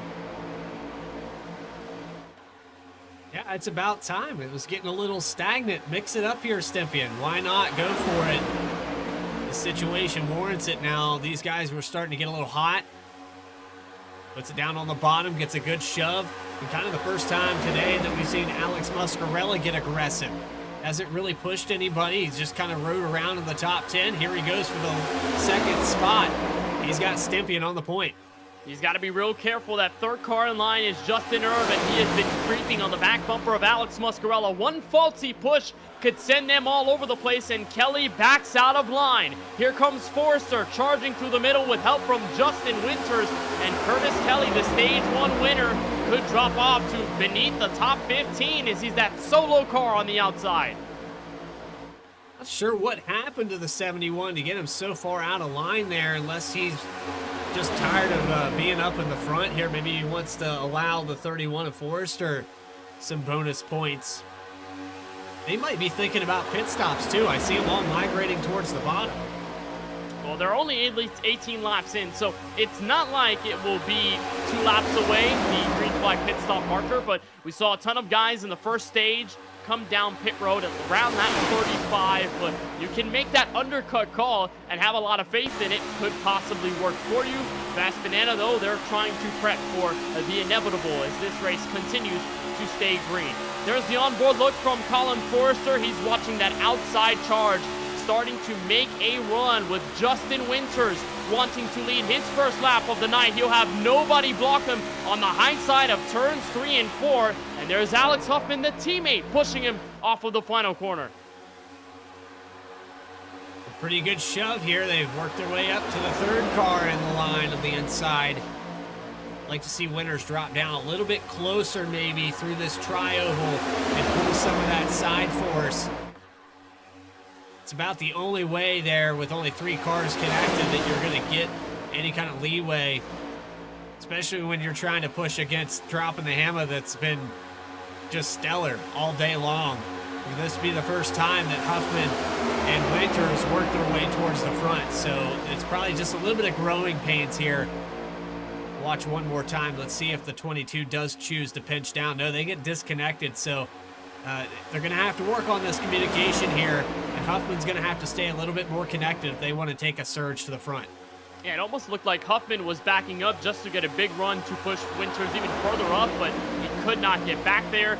And now he's going to give the push down the tri-oval and to the start-finish line, but they've already dropped off maybe 7 or 8 car lengths from that race leader. Look at how distant the back bumper of Steven Stempian's machine is from the front bumper of Justin Winters. That progression on the outside will be a little slower than natural, but they'll continue to stay together in hopes that they could take the top spot. They'd only have Garrett Brown behind them to help. They're all Ford Mustangs up there, so I guess the strength in numbers in favor of those down low. So Richards will carry the hope. They'll gain some more spots and be back at it at the entry of turn 3. Think back in the memory lane to former Talladega races, and teammates always come up when you talk about the conversation of who won the race. Remember 2 seasons ago when rookie Aaron Adcock at the time got the win for Big Fish Motorsports. The driver to help him in that effort was his teammate Logan Sturgeon. And at Talladega this season, we saw plenty of moments between Winters and Alex Huffman, who are part of one of the smaller teams in this series for Allen's Legacy Racing. Huffman was able to win. Winters fell down to 19th, but really instrumental the teammates are in working together, especially when they don't have as many guys occupying positions in the field. So Allen's Legacy Racing have been strong all season. Here they are trying to creep back into the top 5 off the back straightaway. I'm impressed they've stayed dedicated to this outside. It's kind of works, it's kind of not. It's just a matter of staying connected to that bumper. It looks like Huffman not entirely committed to staying on the 22 of Winters, and you can see through the straightaways and through the tri-oval a little bit more pushing, but right here he gets a shove out and Winters surges ahead. Now all this momentum falls apart and Huffman actually gets shuffled out of line. Looks like Garrett Brown is going to try his hand to get in the 22 up here. And Garrett will try and push forward. He's got Richard Flavell behind, who's on a streak of top 10 finishes that goes back to Watkins Glen. He spent the last 2 races finishing inside the top 10. Now he'll be that 3rd car on the outside lane. So they have gained some patronage. Not a lot, but it could be enough to make a big difference. Huffman in turn will fall back to that 4th car, that bright neon and gray Ford Mustang Dark Horse. That's still one of those playoff drivers. In fact, he's the only rookie left in the playoff 8. So he's gone this far. It's been impressive to watch. Shane Wyatt was the other rookie that got taken out, and we'll keep an eye on how that moves down the road coming forward into the rest of this race. How about James Kunkel, that Napa Chevrolet Bradley? You tossed to him, and I think you did it by design because we saw him maybe about a lap down several laps ago, back at the end of stage 1, and here he is. He was in the same spot that he is right now. He had kind of merged into that group of cars that had passed after green flag pit stops, and for the 45, this is a polar opposite of how his race started. He had lost the draft. He was back there with Reeves and Fulham. Now finds himself racing in the top 5. That's how quickly, even when you're a lap down here at Talladega, this race can just turn around for you. And so for the 45, he's got 4 cars in front of him. He can lead a lap. And another driver that's on the lead lap that's done well for themselves. How about Dustin Reeves settling back in 14th? He is back on the lead lap. He fell a lap down in stage 1, like James Kunkel. Remember, they were in that trio with Brad Fulham, who unfortunately didn't join them. He's 25 laps down as a result of being involved in the crash that brought out the caution at around lap 48. But Reeves is here in the top 15. So again, we talk about the lack of importance with track position. It's not like last week's race in Michigan where if you fall back enough, you won't be able to come back and rally through. Here at Dega, just one caution can change the entire complexion of the race, and I'm sure Reeves is happy knowing, number 1, he's on the lead lap, but number 2, he's in a line of single file cars. No one is creating drama around him. Speaking of lap down, though, Jesse Whittington, he's up here racing for about the 5th spot on the track, but 1 lap down in 21st position. And it's just been headache after headache for Jesse Whittington. I mean, you go in here with the top 16, and then the races all kind of fell apart for him. He's been involved in incidents, and I believe 3 out of the 4 races that we've done here in this playoff format. And he even said, I want to go back and learn. He goes back and watches these broadcasts from previous seasons to know what the scenario is going to be like. You can't predict, though, when a guy's going to get loose in front of you and you get caught up and you get taken out of the race. It's just a matter of being unlucky for Jesse Whittington. Remember at Watkins Glen where he sent it into turn 1. It was because of a hardware issue. He couldn't have control of his car. He ended up in the barrier and decided that that was it for him at the road course. Then in Michigan, like you talked about, Bradley, just several opportunities where, you know, there could have not have been a caution, but Jesse was involved in them, and just an unfortunate situation. But that Focus Fuel Chevrolet is going to try and play spoiler here, and if a caution does come out, he can be the lucky dog next time by. He's bearing pink on his Chevrolet, and honor of Breast Cancer Awareness Month that runs through the entirety of October. The same goes for products of Justin Earl with a bit of pink on his Home Depot Chevrolet. But how about this, Bradley? Everyone is all single files. We get a better look at that Focus Fuel Chevrolet. I think we're going to see some pit stops here in the next 3 to 4 laps. Everyone's hinting at that. All for ticking away laps, but usually when they migrate to the bottom and get single file all the way around, that's shouting, hey, we're going to pit soon. Well, they're about 3 laps away from that pit road window opening.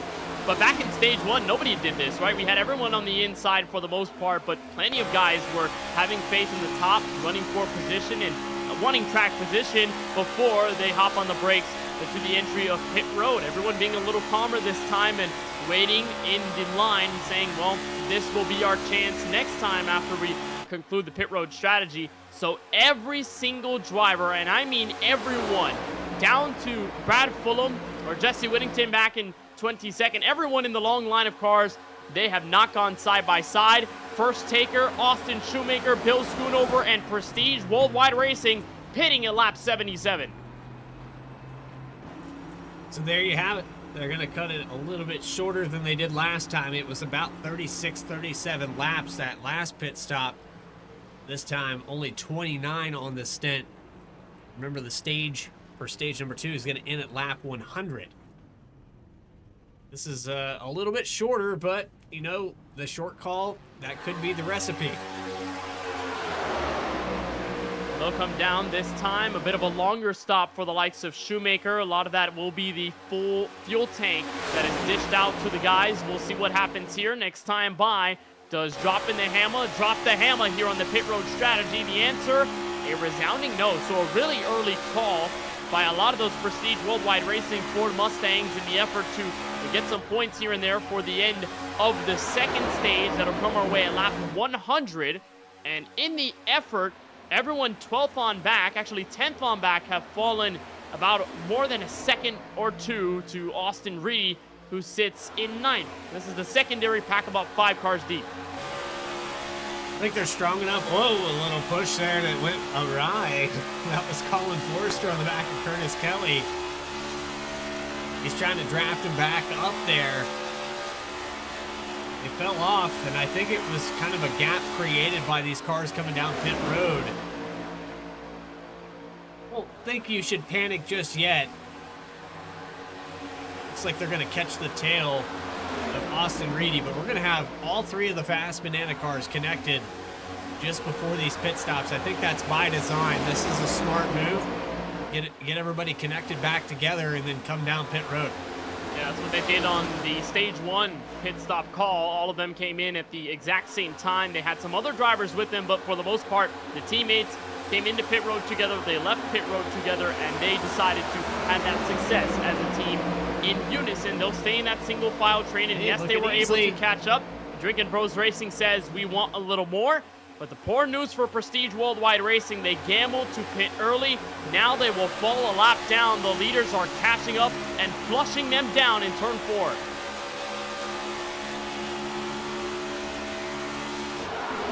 That short pit, I think it's going to equalize.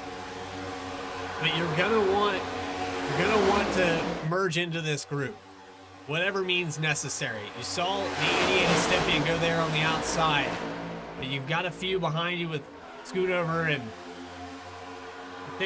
I think this is where you got to push the inside line. You got to push the issue to maintain, because if you fall behind this group and risk, you know, them coming down pit road and getting a better in and out, you could lose touch with the pack altogether.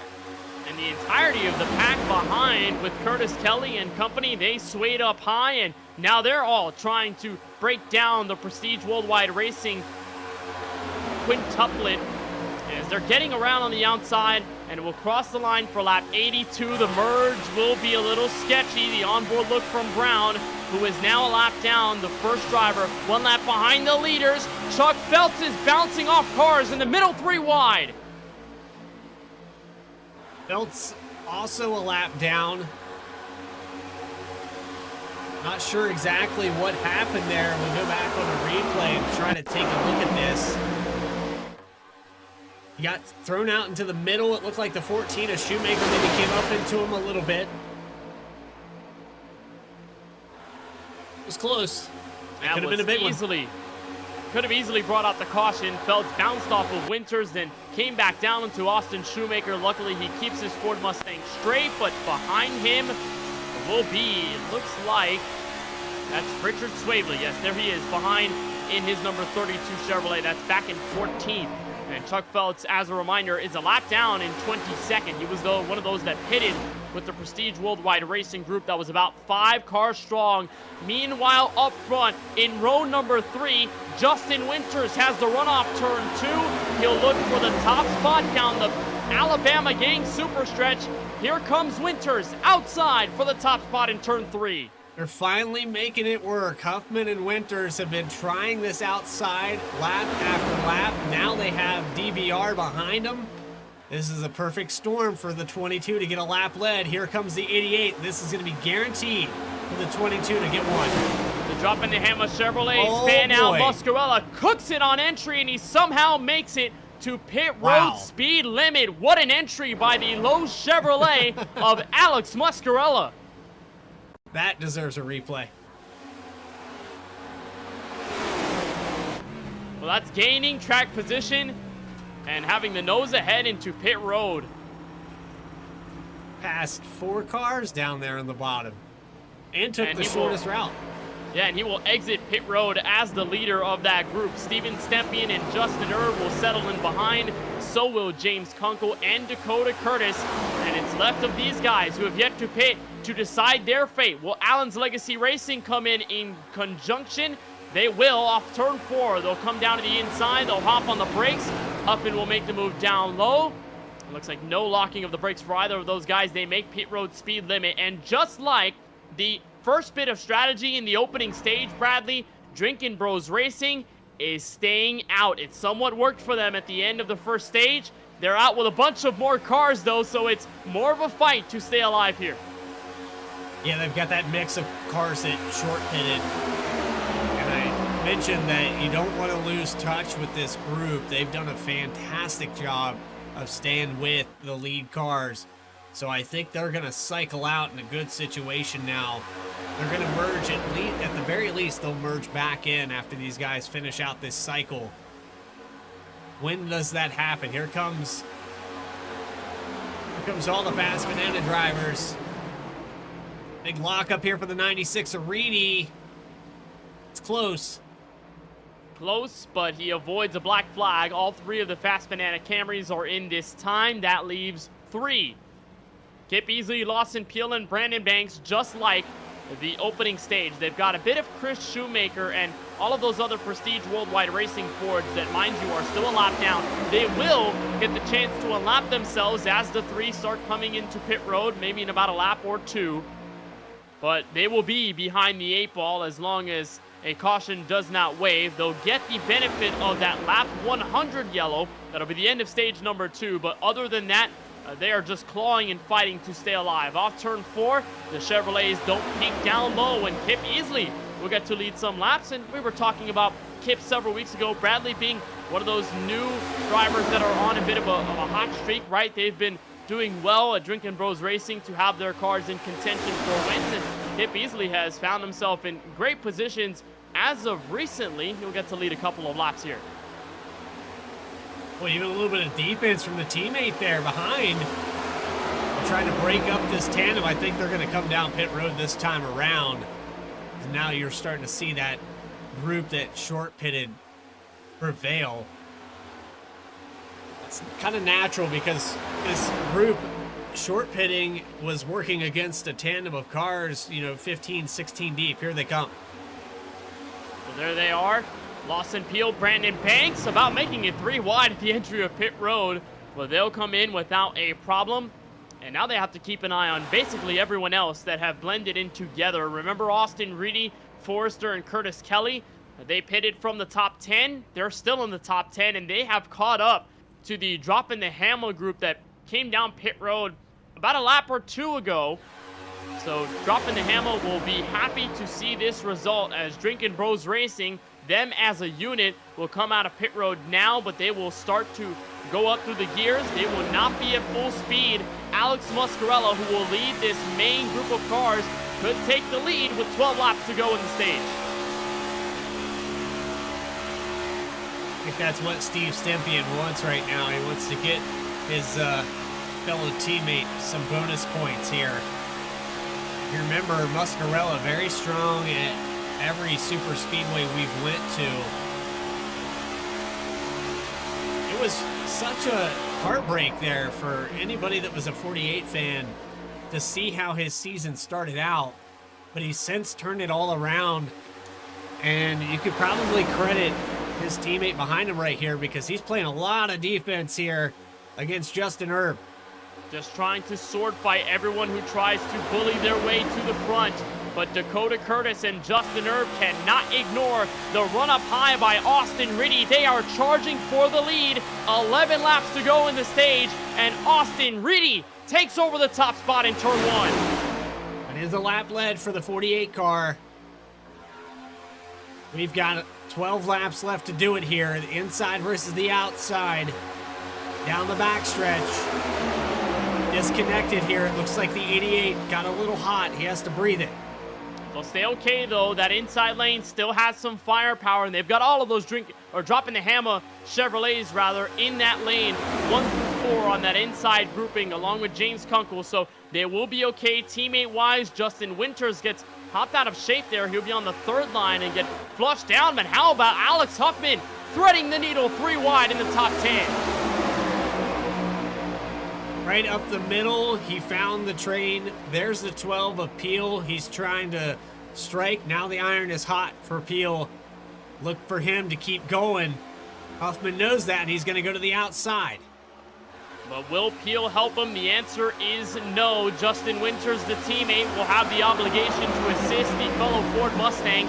And now it's only 3 cars up high. So similar to what we saw several laps ago in the running order, those guys up top cannot get organized, and as soon as somebody makes a heaving move down the bottom to make it 3 wide, all of that momentum is gone and lost, and that has resulted in the top 4 for dropping the hammer being able to pull away quite a bit. Reedy and company will pick up again down the 16.5-degree trial. We'll back to the start-finish line with 10 laps to go until the end of the 2nd stage. That was close between Stempien and Muscarella. Bit of a heaving push into turn 1. Gotta be careful with that offset. You can upset the car really quickly, and any kind of net code can also send this guy sideways. All over the back bumper, down the backstretch, though. That's what you want. When this car is driving straight, that's when it gains the most speed. I'd say that Muscarella wants to forget Daytona at the beginning of the season when he was leading late in the going in this exact situation with teammates and others to help, and blinking issues took him out of it. It was all of a sudden sideways in the middle of the field, and that brought out a big-time caution that changed the race entirely. Muscarella here with a chance to get stage 2 in his back pocket. Kelly won stage 1, and Muscarella, who comes into this race 0 points behind the cut line, but sitting in 5th outside of the championship for view. He will have a whale of a time if he can keep himself above. But remember, we talk about how teammates can turn individuals at the end of the race or when things are necessary. Justin Erb is at the very bottom of the playoff table. He's 3rd in this race right now. And Steven Stempien, I'm sure he would like another stage win if he can just catch up to Lawson Peel and make that a proper fight for the top spot in the playoff standings. So love can be lost here in the final 8 laps of the 2nd stage. Absolutely. And you know that with the 88 only getting 1 bonus point, this is a track that he knows he can go out there and maximize those stage points. But a stage win is so beneficial. And how much do you want to get that? Do you give it up to Muscarella? Do you take it for yourself? You've got a guy behind you that wants one as well. You know, he's kind of won his way and placed his way in here. Everybody's going to go for it. You got the lap car of the 94, Jesse Whittington, that's going to throw a wrench into this. But Fast Banana is going to use that to their advantage on the high line. I'm sure that Reedy and company aren't really complaining. Yes, that is a lap car, so 1 less car to fight for with the stage win on the line with about 6 laps to go when we cross the line, but also one more car added to the outside charge. So as long as Whittington can distract those on the inside, it can allow Reedy and company to gain that momentum and in turn take the race lead away. The onboard look from Forrester in his, looks like Taco Cat Toyota Camry, running third on that outside lane. We've seen these colors over the last several weeks for Forrester. I'd say probably one of the funniest schemes in the league right now. It's raining tacos. Yeah, beautiful. That's an old-time meme. Was Colin Forrester even old enough to know that meme? I don't know. I think we need to find the go-kart kid and play that. Well, I think Colin's around the same age as me, so I think we were growing up around the same time, early in the internet meme days, around, I don't know, late 2000s, early 2010s, give or take. Took me a while to find that, but if anybody doesn't know what we're talking about, just go on Reddit. It's there. Yeah. It's a classic old meme, and Forrester is using that to maybe harness a little magic here, but that outside still yet to catch up to the main group. I'm sure that Dropping the Hammer is loving to see this, because every chance that the outside has, they squander it, and that leaves the inside with even more room to operate. That's all you need, some leverage and some space. And oftentimes we talk about how that little extra yardage between the middle of the tri-oval and where the actual start-finish line is here makes a big difference in creating pass opportunities. Well, you can also argue the opposite, that the extra 100 or so feet, maybe extra 1,000 or so feet, give or take, you know, if you have enough space to operate, you can still negate any run from anybody on the outside. And now that these guys on the top are losing numbers here, it's allowing Alex Muscarella to lay a little more comfortably here with about 5 laps to go in stage 2. That Storm and that Iowa is recycling here. I just saw a lot of movement here with Fast Banana. They shuffled out the 94 of Whittington, and that was clever the way they did it. Look to see the 31. If Kip Easley gets clear here, he's probably going to step out and try to ride this train. There they go. And look at the run that they get off of turn 2 down the back straightaway. They're now inside the top 5. Kip Easley is not slowing down. He's in the top 3. There he is on the outside of Justin Erb, and Kip Easley shot out of a cannon to the race lead with 4 laps to go in the stage. And he's going to use the 75 of Peltz as a pick here.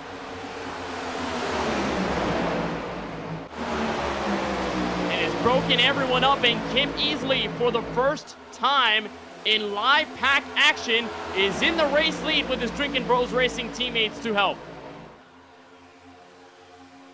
That caught everybody by surprise. I don't think Muscarella, I don't think that Stempy and anybody saw that happening. It was just a 10-mile-per-hour difference down the front stretch, and they have left this group. And how short of a time it was to change the frame of the story. I was about to mention how Lawson Peel was sitting on the outskirts of the top 10 and could be in a position to lose stage points here.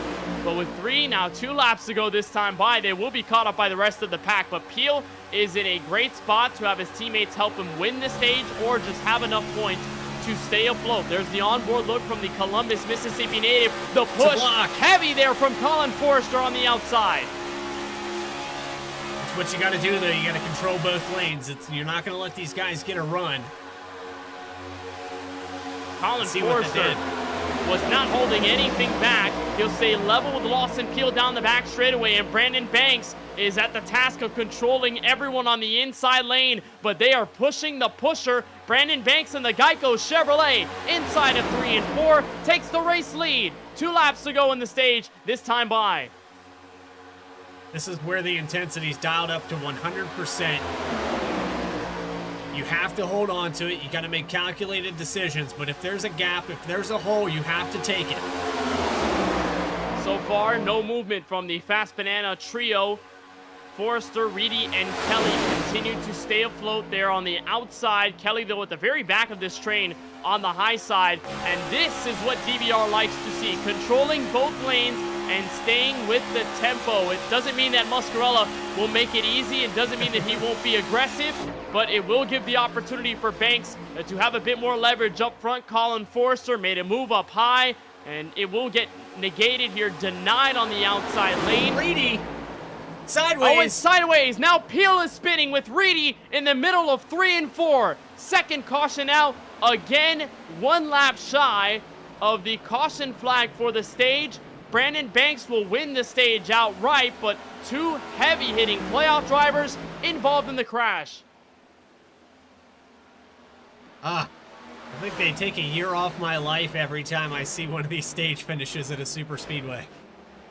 That's when they get aggressive, and it all started in the middle of that pack where Peel was hanging on for dear life. We're going to try to figure out where the contact started, but it might have been around where Austin Reedy was. Hip checked Dakota Curtis, and as they spun, coming back up the racetrack, they tagged Lawson Peel.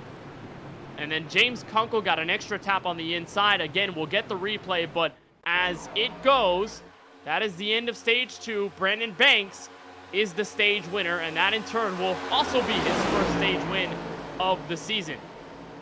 Wow. So that's what happened with Peel and Reedy. Again, just minor mistakes, minuscule movements, and that's enough to send Reedy out of whack as he got the tap from Justin Winters, and that's enough to take the 2-time champ out of a stage position. How about that? The 43 got door checked by the 12 and sent Dakota Curtis down to the apron. He was able to hold on to that. I think he's going to come around our 6th place finisher through all of this. That was, man, that's not what Lawson Peel wanted. He was looking for stage points, and he was right there at the edge of getting them. That was hectic there on the outskirts of the top 10, and then running second. And as the aggression turned up, just to get a lot of the stage points, Peel and Reedy both get involved. So while Peel will have a bit more of a cushion to piggyback off of, he will have damage from this wreck. So he will have some time repairing his Chevrolet down pit road. And the same can be said for Austin Reedy, who's got a dent on the front end of his Toyota Camry. It's not a lot, but it is enough to hamper him down the straightaways. Race off of pit road. Brandon Banks will win it outright with Alex Muscarella and Justin Erb behind. And to show you the extra time that these guys are waiting, Austin Reedy, Lawson Peel, and Colin Forrester spending that extra time on pit road to repair their race cars. And 2 stages in the going, no one the clear favorite in the playoffs.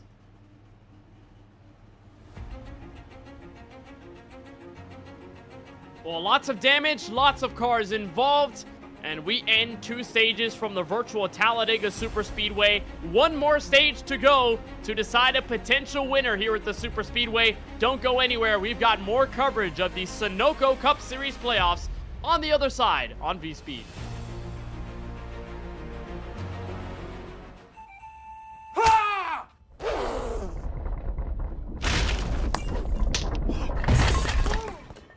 What got into you? At Sunoco, we know how to fuel peak performance. Fuel your best. Fuller. Yeah. Needed F-150 for Smith build. Got it. Yesterday. I know. Don't forget my BMW. Gotcha. Check this out. All the major online automotive sites in one place. BMW, done. F-150, done. How's he do it? I can search nationwide.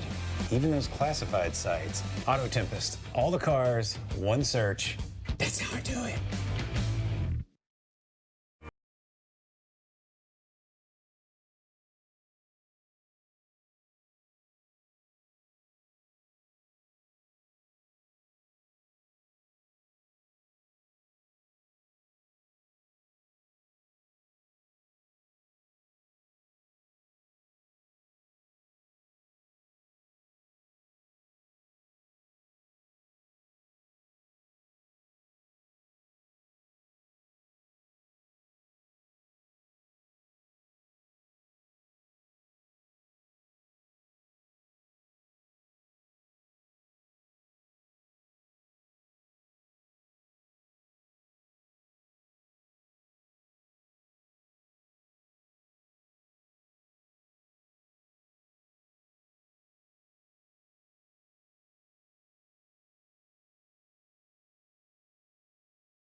There's only one fuel that can drive the performance you demand from your car. New 94 Octane, the highest octane on the market, only at Sunoco.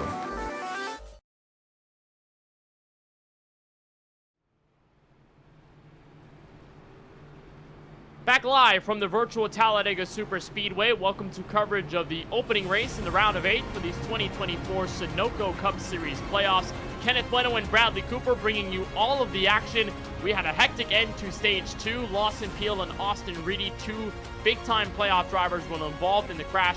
DBR's Brandon Banks won the stage and got the points for it, but he and several others have come down to top off on fuel. Bradley, what do you think of this call? It's the longest stage we'll have at about 86 laps. Kind of like it. I mean, why not try something different? You just got to the end of both stages where the racing got hectic. We had caution right before that stage cut, right before the white flag. I think you try something different, put yourself in a better scenario to win this race. Well, for Lawson Peel, we're keeping up with him. He is 21st, and he is still catching up to the field. He's entering turn 3 now, so he will restart this race in a really bad spot as the pace car comes down to pit road. Alex Muscarella and Justin Erb will take control. Peel is just getting by at full song. Not sure if he will be able to catch up. Green flag back in the air, stage 3 underway. He's up to full song. I think he's going to catch just the tail end of this draft here. There he is. He will going be by. back. Not sure, though, if he will be able to tally off the draft. You'll have to get somebody dropping off, and Brandon Banks seems to be that guy. So in all of its efforts, DBR is trying to keep Lawson Peel alive at the Super Speedway. They want to hit the sweet spot, but I'm not entirely sure whether they can do that as Alex Muscarella and Justin Erb tally for the top spot. And there's Banks picking up Lawson Peel in 3 and 4. Well, that was a good 10-mile-per-hour jump. I think I just heard him hit 5th gear off of that. Yeah, he was slowing down on the restart on purpose. I don't think I've ever seen that before, as we're 3 wide, and the trial will go scoot over Tim Beasley in the middle. So this is where the chaos starts to simmer back down. You take away these laps. You've still got 83, 84 laps to go in this race. No reason to get hectic. However, these guys know that the situation warrants being up front, staying with the pack. You're going to push the issue a little bit more. You're not going to give as much. And for, guys like the 14 that aren't part of this playoff contention, they're probably not going to get as much wiggle room to lead laps and be in the front of these packs. They're going to probably assume more of a pusher position for the guys that want to win this race. Unfortunate for the 14. Well, there's a caveat to being this far in the playoffs. Obviously, you have still a chance at the championship, but that means that there are more drivers available to be spoilers. Lots of guys, including Chris Shoemaker and Jesse Whittington, both of them former playoff drivers in the last several rounds. As soon as they're eliminated, their only option is to play spoiler. They don't care if those guys are running for the title. They want a win individually, so they will go for it. And for guys like Jesse Whittington, he's back on the lead lap. That's a great result for him as he sits just inside of the top 10. But this is just a look off the back end of Alex Muscarella's low Chevrolet. This is basically a mirror image, Bradley, to what we saw in those final laps of stage 2 just before the Drinkin' Bros Racing Trio took over. As we get a look at the race recap on the top of your screen. So 2 cautions, that's about how it was going to fall anyway. Those cautions were natural, though, just before the stage break. But we've been pretty clean and green outside of Lawson Peel and Brad Fulham, and I believe it was Chuck Phelps had some problems as well. It's been a rather clean race, and I'm looking to see, the intensity has picked up at every one of these super speedways so far. When does it happen here? Well, you'd imagine that it will be at the very end of this one when there are about 20 or less laps to go, because if there's any trend that we've picked up on over this race, it's that the first half of the stage is really clean because everyone is focusing more on the green flag pit stop side of things other than track position racing. But as soon as that gets done and dealt with, as soon as it gets checked off the list, then your option is to go ahead and race all out for the top spot. As Richard Swaley ducked down to the inside, he was running 5th place on the outside group, and Richard Swaley wants a shot at the race lead. He'll get Shoemaker behind him on the bottom. One of those drivers that could shake things up. Got eliminated from the round of 12. Has a chance here, though. He's going to get a big push from the 14. Tell you, I'm really admiring, you know, the Shoemakers have stuck together one way or another all the way through these playoffs. And if it's any consolation to numbers, they've done more with just 2 cars on the racetrack than most of these guys have probably been able to accomplish with 3 or 4. They run a good track relay, them two, the Shoemakers. They have almost moved synchronized together whenever they make things happen in this series. And out in the inside, Richard Swavely takes away the top spot. Muscarella wanted the side draft for a split second, but Richard Swavely, for the first time tonight, will get pushed to the race lead in turn 3. He led that last time by. He's got a big surge of speed for the inside. Gonna hold on to the lead at the time being. Does he want to go up? Yes, he does. He's gonna play both lines. That's close. Muscarella was there. He threaded the needle to the outside wall, and that will slow down the outside lane. Could have brought us the caution, and Swavely in one fell swoop gets taken out of the draft in the middle 3 wide. Watch the attempted block, and that 48 car says, no way, there's space up there. 48 went through a cheese grater to get to that position, but he made it work. Unfortunately, that drops a lot of momentum on the outside. We go back to the live shot. It would be interesting to see if they've recovered. Yeah, the 48 has recovered decently from this. He's back to the lead. Well, they have switched places, and all of a sudden, 3rd and 4th place, Chris Progar and Dustin Reeves out of a cannon. We know that Reeves was a lap down in the beginning of stage 1 after falling out of the placement from the draft.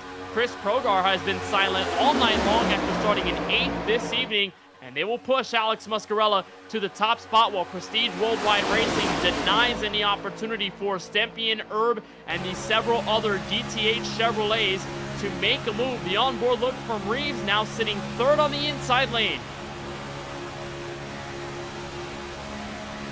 I like the surge back here for Progar and Reeves. I mean, Reeves was a lap down at one point. He was in a situation with Fulham and Belts and a few others. We also talked about the 45. Kunkel, he's since went kind of quiet here, but he's back on the lead lap, still in a good situation. Got a little bit of damage there on that right front. You can see at just the right angle. Try to get a look at that. He's just trying to ride around here and salvage the day. Again, another driver that's able to shake things up, but you don't want to interfere if that car's a little off of speed. You want to try to help yourself more than others.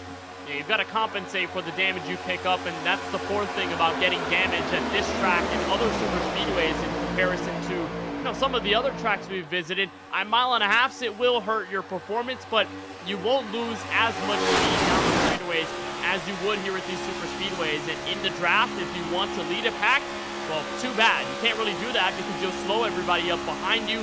So your best bet is to hang around in the draft and let everybody up front and just give you the benefit of the doubt by being a damaged car. Remember, Kunkel was that driver who tank slapped the spinning Austin Riddy and Lawson Peel at the end of stage 2. He theoretically had nowhere to go in that incident, so he's mired back in 18th place, while Shoemaker and Muscarella continue to tally for the top spot at lap 112.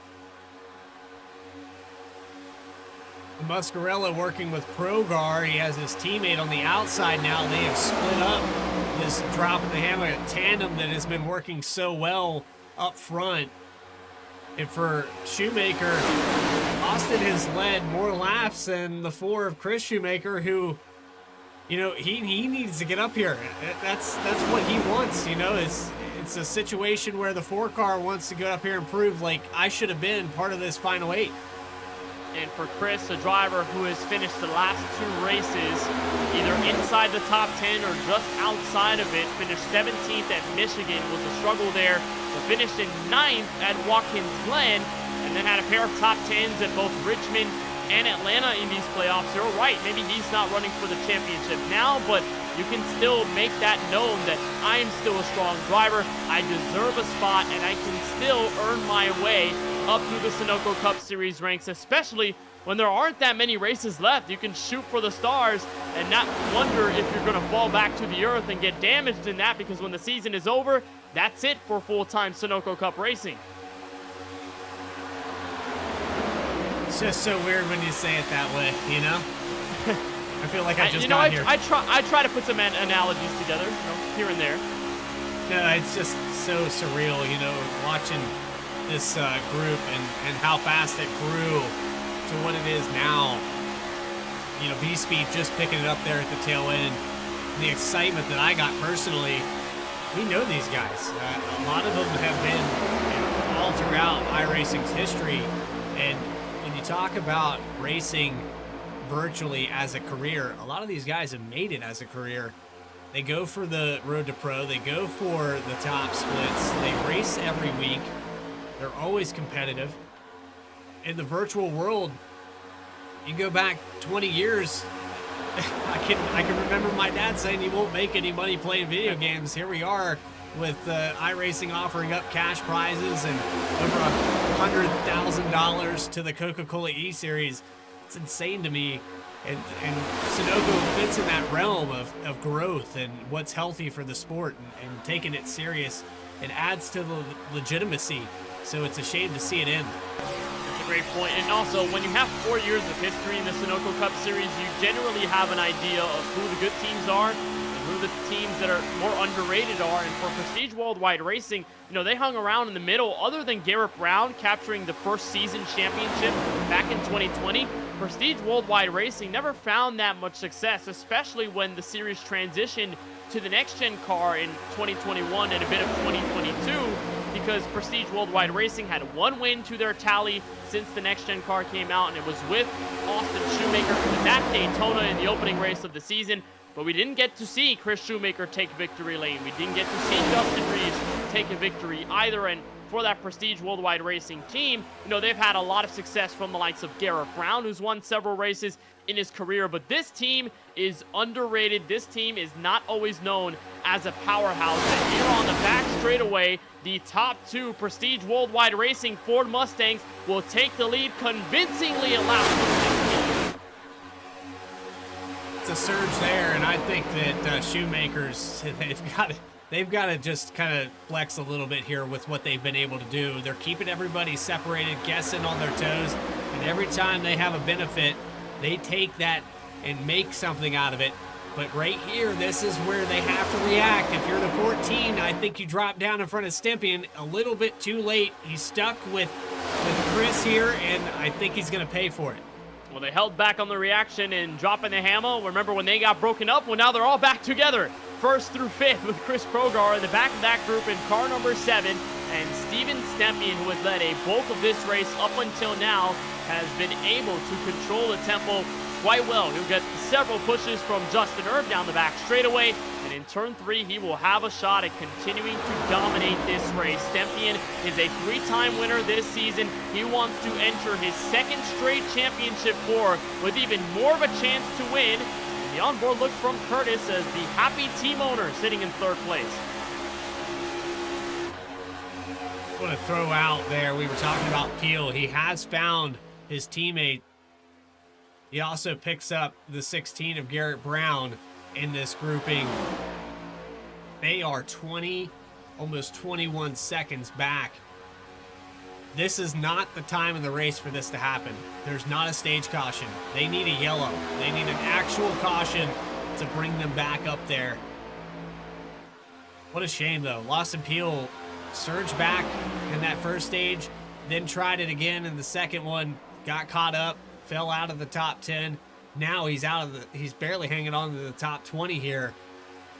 This is a tough break for your points leader. Yeah, caution desperately needed for Peel and Brandon Banks and even Garrett Brown to get back in this mix, because as this stays green, they are inevitably going to fall a lap down, and it just will become an even tougher situation. And for Peel, the last thing he wants is a really bad first race in this round of 8, because then he has to work from behind the 8 ball at Las Vegas. We know that the last 2 races on the schedule are some of Lawson's best in Las Vegas and Homestead, Miami, but you really don't want to take any chances, and that's all because of a situation that he theoretically wasn't really a part of. He was right in front of Austin Reedy and just got tapped by the 96 as he was sideways. It wasn't anything that Peel could do to get away from it other than just being in an entirely different place in the pack, but that was impossible given the context. So we'll keep an eye on the Mississippi native of Peel, what he does, and whether this race ends up giving him a second chance. Steven Stepien, the current race leader, he is still door-to-door with Austin Shoemaker. And remember at lap 11, Bradley, when you brought up 11 lead changes, we're at 41 and it's lap 120. Yeah, add 40 to that. I knew it was going to hit the double digits, but how clean this race has been is kind of the reason that we see the product of quality and lead changing and drivers that, we probably knew had a chance to go up here and claim some stages, but if you would have thrown out some names, I thought Stepien would have a stage, at least one, or Muscarella, Justin Herbst, somebody. Curtis Kelly gets the first one. Brandon Banks comes out with the second one. I think that's kind of the opposite effect of cutting that stage a lap short, right? Because these guys were sizing up what they were going to do, and they never got to execute it. Yeah, it changes a lot. But the good news for Steven Stepien is that he's been in the top 10 for both of the stage finishes as the caution has come out. He was inside the top 3 and top 5 when the recent yellow came out at the end of stage 2. And then in stage 1, he was in the top 10 as well. So at that point, you're looking at the fact that Stepien has still been able to earn his points the right way, and even if they haven't been stage wins, he doesn't really need those. He just needs good enough points to stay afloat, and that matters a lot. And as he leads more laps in this race, there could be another point added to leading the most laps in the race, and Stepien could have that beneficiary as opposed to Lawson Peel, who was in stage 1 point territory, then dropped out of stage 2 point territory with the crash. And at the end of this race, if it doesn't change with 67 laps to go, Peel could be dropped back considerably in our championship fight. And it will be the first time we see that happen. Yeah, that's what I'm worried about right now. If you're a Lawson Peel fan, you've got your finger on the panic button right now. This race has been clean all the way up to the very end. All you can do is go with the statistics of spinner back straight away.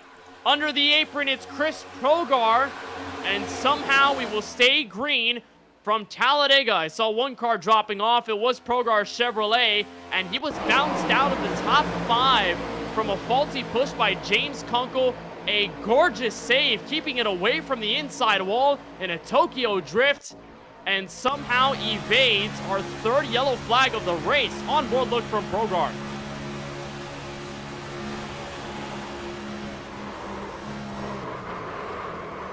Oh my.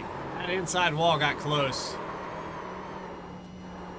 That's looking like Bobby Labonte's save all those years ago at Daytona. Remember when he was barely up against that outside wall and saved it?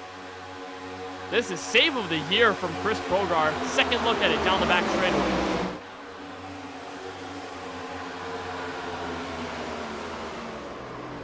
If that isn't car control, I don't know what is. One extreme to the other, lock to lock, both sides of that wheel. He's going to fall out of the draft, but hey, he's still got a car to race with. And that in itself, heads up.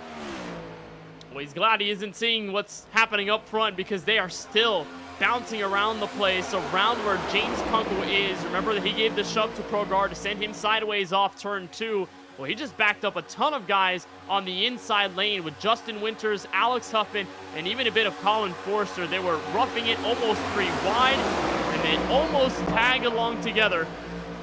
Thankfully, though, no one involved in the accident, and we end up staying green with the outside lane about 4 cars strong, led by Richard Swaley in his 32 Chevrolet, as Steven Stepien leads this one in lap 124.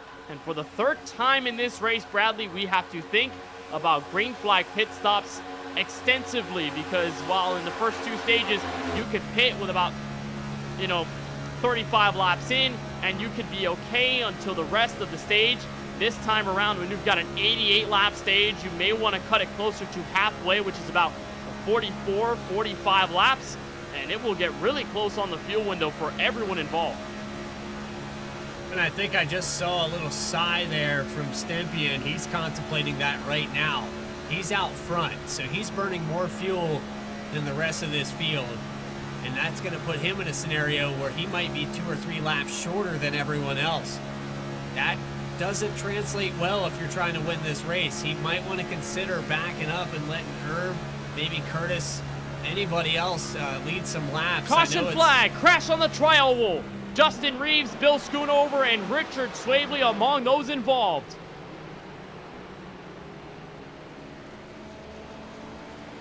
And that is the wish granted for Lawson Peel.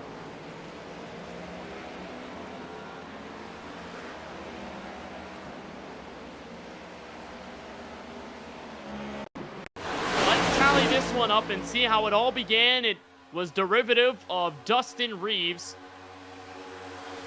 And for the third time, James Kunkel is involved in this over the last 10 laps. He tags Justin Reeves, who goes up the speedway into Richard Swavely down the trial bowl. As Reeves comes back down, he takes James Kunkel with him, and all of a sudden, those 3 cars are heavily tagged in the incident.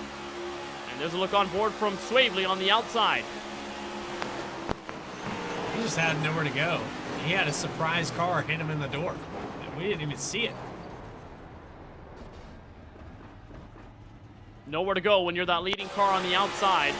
And a bit of Austin Reedy, Justin Winters, they got a piece of it, but they were tagged really late. They were able to save both of their race cars, and that's Kunkel giving the faulty push to Reeves, him getting taken out down low. How about Bill Schoonover, the effort to save the race car from any harm? And Richard Swavely, who was searching for his 3rd straight top 10, possibly a little bit taken out here with 62 laps remaining. I hate to put the 45 of Kunkel on the spot here, but that's 2 faulty pushes. The other one with Progar. I don't know if the damage on that machine is what was causing that situation, but the 45, anytime he got connected with a bumper, it seemed like it was sending the car sideways. So this will bring out the yellow, everyone coming down pit road, and it's a prayer answered for Lawson Peel, who was all the way at the back at mercy of being trapped a lap down. He gets a second breath of life as the race off pit road is tense. Steven Stempien will win it. Dakota Curtis and Justin Erb in that fight for second. Chris Shoemaker and Jesse Whittington round out the top 5. And there is Lawson Peel. He will enter the top 10 as a result of what's gone down, while Austin Reedy will get some insurance down pit road and get his car repaired. What a change of events that we've had here. This is our first caution that really wasn't effective, stage-wise. We talked about the strategy on fuel. It kind of fell in place with those cautions to end the stage, and it didn't really change the outcome. Now, you've got guys that are bailed out, essentially, and falling out of this top 10 and lost the draft. This puts Lawson Peel in a better situation. It puts Steven Stempien in maybe a different situation, not a worse situation, but I know that this race can get worse from here because of, we're grouping them back up and these laps are ticking away. So with 61 laps to go, Steven Stempien is the race leader with Dakota Curtis, Justin Erb, Chris Shoemaker, and Jesse Whittington, the current top 5. And let's get a chance to talk with Lawson Peel and everything that's gone down. Lawson, you've got another chance in this race. How meaningful was that caution flag after everything that went down before stage 2 ended and you dropping back to the tail end of the field? Yeah, that was huge. Appreciate my teammate Brandon kind of taking one for the team and helping me there, because I would have lost a lap for sure. I think the car's okay. I think I'll be fine in a pack, but I don't know if I'm really 100% here. Just wasn't really able to stay locked on as easy as before. So I hope I'm not hurt really bad. I mean, all the optionals fixed, and my wheel's straight and engine's at 2000, so you'd think I'd be okay here. So yeah, I just I got my damage fixed and tried to be greedy and come back around and get tires, and just couldn't catch back up. So it was a mistake there, and certainly happy to see that caution, and just gonna try to find a safe spot here, avoid another accident, and not lose the draft. Well, there's a sigh of relief in that aspect, but we know we still have to hold our breath for the next 60 laps. It'll still be a long race to the end. Lawson, thank you for joining us. Best of luck on the next restart, and at least it's good news that you're back in the pack here. Yeah, I hope so. It should be an exciting finish here, and obviously nobody's anywhere close to making it on fuel here. So we'll see if we get any more cautions, and should have a green flag stop somewhere along the way if we don't. So Lawson Peel currently inside the top 10 with the incident and coming back with pit road after the yellow flag just comes out. Here at lap 128. We're setting up for the restart with lap 129 next up. Steven Stepien and Dakota Curtis will be on the front row. Justin Erb and Chris Shoemaker will be back in row number 2, along with Bill Schoonover, Jesse Whittington, those 5th and 6th on the racetrack right now.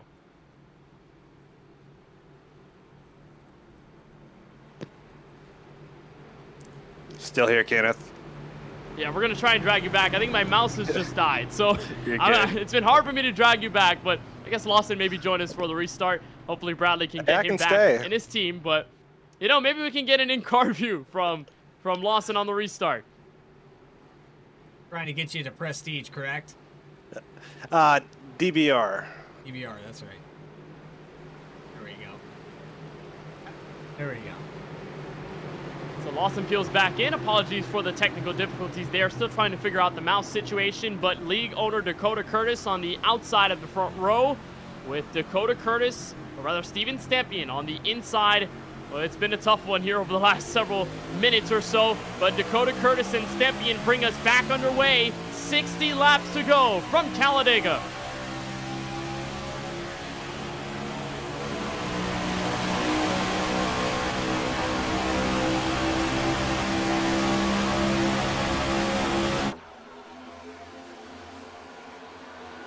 Stepien's going to play both lines. They move up to the outside down this backstretch.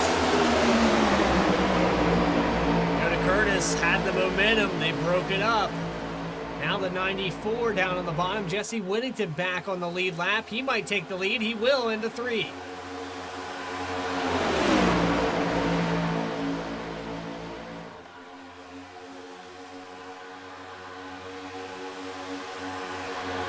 All the shuffling going on here, Kenneth. You would have thought that we just threw all these guys into the washing machine and shuffled up. A lot of different drivers up here in the top 5 in this final stage.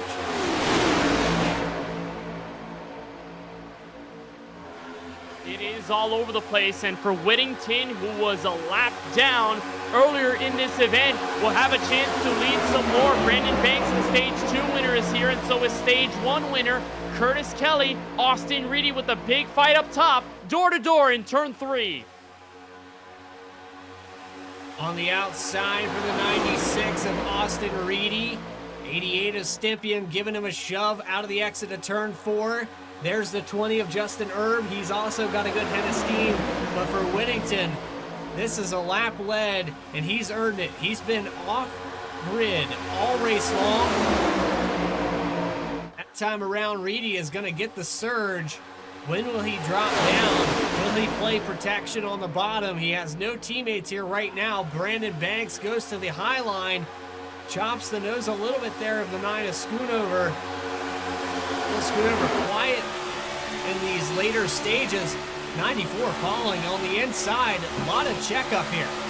And Brandon Banks gets the tap from Schoonover. Almost got hooked into the outside wall. And as they check up, Colin Forster will take advantage.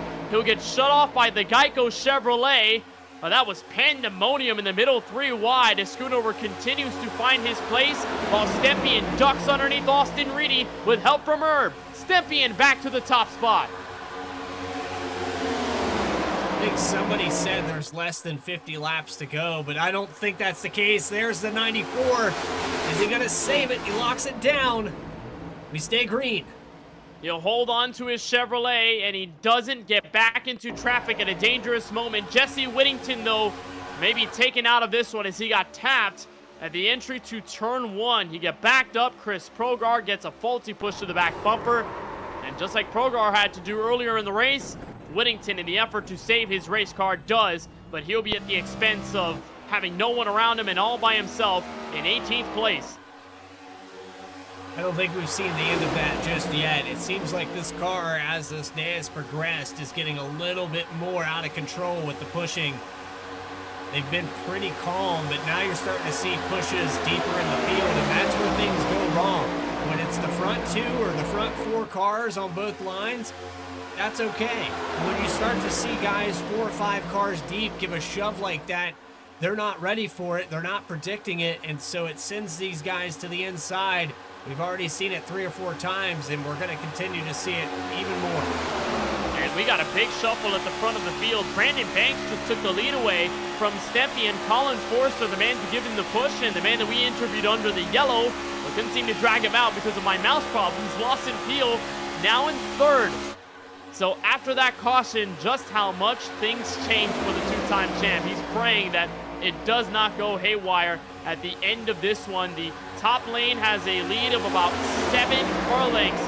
Back to Steven Stempien with the push from Justin Erb. They only have about 5 cars down there, so the outside with all of the drivers they've got there, so much momentum to spare. The onboard look from Chris Shoemaker, who sits in 4th place.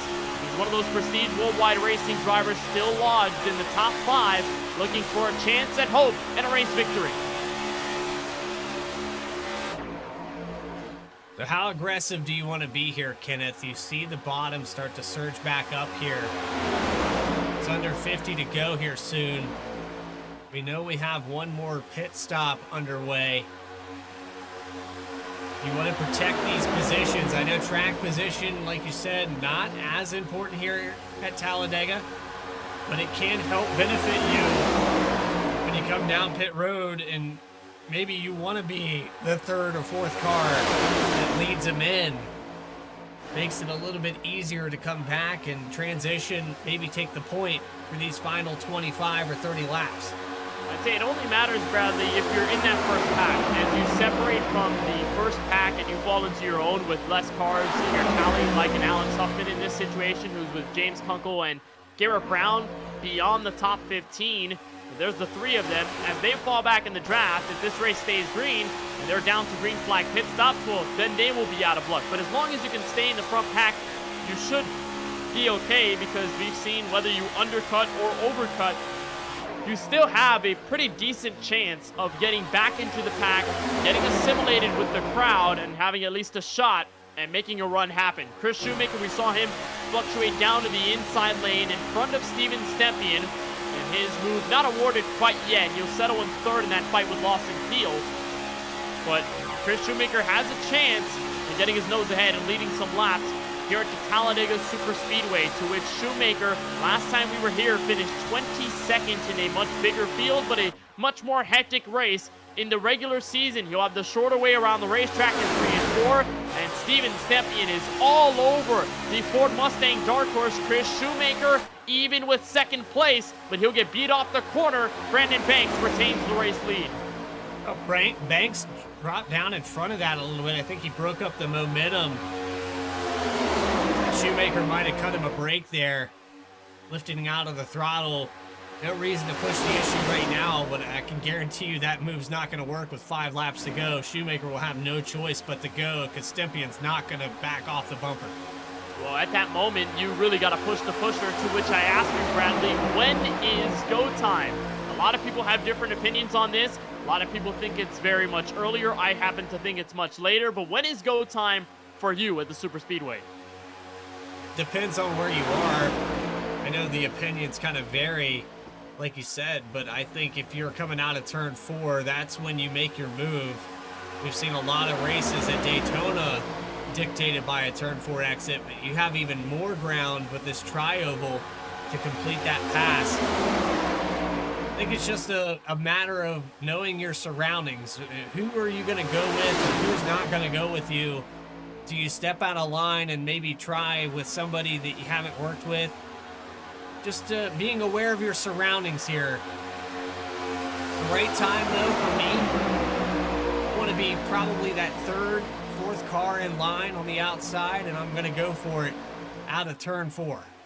I happen to agree with you there because oftentimes they have the best run on the back straightaway heading into turn 3. You know, the only bad situation would be if there's a huge wreck on the back straightaway and there's only 3 cars left. You'll be the task of the helper for whoever wants to make the move. And if you want to make it 3 wide, you need enough momentum with you. But that's an entirely different conversation for a different phase of this race.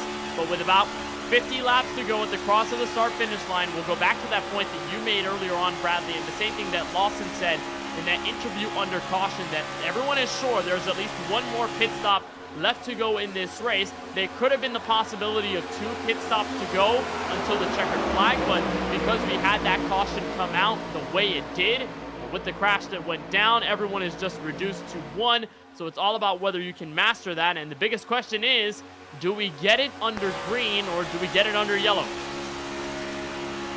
The way that this field is running right now, it's more of the first stage, their mentality and their temperament. So I think we do have green flag pit stops. Does that bail us out from a caution? No. I think there's still a very good chance that someone makes a mistake or someone goes for ground that just isn't there. But right now, everyone being short on fuel, they're still on a level playing field. When's the right time to come down? I don't know. I think with the teammates being split up, with Fastman in and not, as connected as they were earlier in this race, you've got Lawson Peel and Brandon Banks kind of shaking things up. Banks has led now, I believe, 15 laps, 11 laps actually. He's kind of throwing a wrench in what Stempien and Colin Forster and a few of these other guys have been doing all race long, which is lead laps. You also have the 4 of Chris Shoemaker, who is working with Stempien, and things are getting a little bit hectic, but for Stempien, he might want to consider coming down whenever that 4 car comes down. He's been a pretty good partner thus far. Well, that's if Stempien doesn't decide to go out of the way and get around Chris Shoemaker. We've seen that often with non-playoff drivers when they're in front of playoff competitors. Lots of times they'll get shuffled back in line. The only problem is there's really no one on the inside lane to give enough assistance. We mentioned how the numbers favor those guys on the top. It hasn't changed over the last 10 to 15 laps, so you really got to keep that into account. If you want to make it 3 wide, you have to know that you've got some help behind you, and in the case of Stempien, there is a bit, but not that much. And here comes Shoemaker with that big run in turn 4. He'll make the effort under Colin Forster. Now under Brandon Banks, they'll sit even for the race lead down the tri-oval, and it will be 47 laps to go this time by. So for Stempien, I think he's just kind of trying to see what the gauge is there for Colin Forster. He pushes the 4 up there just to maybe make the 31 get hot. I think he's trying to keep that inside relevant, so that way when he wants to make that shove for the lead, he's going to make Forster heat his car up to where he can't play defense. He's also considering that 12 car could drop down at any time and cut this run off. I don't know what the proper move is here for the 88, but he's probably getting hot himself. He's been pushing on the back end of Chris Shoemaker for about 12 laps now. And he's led a ton of laps in this race already, but no moves made from either the inside or the outside lane, which I guess tallies back to the point I made about how calm it is at the beginning of the stage, and then the aggression and the intensity turns up. There is the lap car up the road, Jesse Whittington, who suffered the poor fate of being pushed out of line and turned before the entry of turn 1 by Chris Krogar, had to save the race car, but because he was all by himself, the field was going to lap him at some point if it had stayed green. And Whittington will see his dream crushed a little bit. He'll fall as the first car 1 lap down. If a yellow does fly, though, he will be the first lucky dog candidate spot. So he will be able to gain that lap back, but that's if we get a caution flag. A lot of times you can ask at Talladega when instead of if at this juncture of the race. Brandon Banks continues to lead this one with Colin Forster and Lawson Peel behind. That's your top 3, although it is up for stake with Chris Shoemaker going back and forth with these guys. And now I gotta ask you, Bradley, when do you pit? These guys are 18 laps in their stint, so there is a little bit more time left available for them to ponder this idea and think it out a little longer, but is there a prime lap where you want to come in? Just watching there, Justin Herb got really loose off the exit of turn 2, and yeah, that's a good question, Kenneth. I don't know the exact time. I think really they're going to try to split this run. And so probably within the next 15 laps, I think you're going to go all the way to lap 160 before you come down. That'll put you right on the halfway point of this stint. I don't think there's a right time or a wrong time, but you want to make sure that you don't pit too early and run yourself out of fuel. So making it to that mark at the minimum, and then it's just a toss-up. Where do you want to come in? Do you have the convenience of all your teammates are now to the inside, like we saw the Fast Banana drivers execute several times? They're all on the outside right now. We'll know probably when they single file out again. That's probably going to be the telltale that everyone's getting ready for that. Well, you just got to keep an eye on how many laps are left as well, because, you know, you can pit at around lap 30 to 35 in your stint, but if you pit with so little laps remaining, you could have the possibility of falling out of contention for the win. We'll get very close, but you really got to imagine that. I'm sure everyone is having that in mind, in communication with all of their teammates in the voice chats, and probably why you haven't seen many moves made on the racetrack, as we get the onboard look from ninth place Justin Erb, who sits behind the cut line going into this race in the round of 8. When we talk about superstition at Talladega, how the ideas from laying back or being aggressive early can take you out or put you in contention to win, there's a superstition around Lawson Peel, and not just on the super speedways, but in every race that he's won this season, Bradley. I was looking at the stats, and I noticed that in all of Lawson's win this season, excluding Sonoma, the road course, he has started beneath the top 10, and in 2 of those races, he started outside of the top 25. Where did he start tonight? 21st. So maybe the cards are in the right place for Lawson Peel. Don't work on it if it's not broken. I mean, qualifying for the 12 car has kind of been a second thought. And we know that he likes the challenge of coming from the back of the field to the front. This is one of those tracks that's very, very easy to do. Why not challenge yourself? Make the race a little bit more interesting. It's a lot more exciting from our point of view to see drivers come from the back of the field. And with Talladega, it's rather easy. You can see right now, even with the caution that he got caught up in on that second stage, he finds himself in the top 3.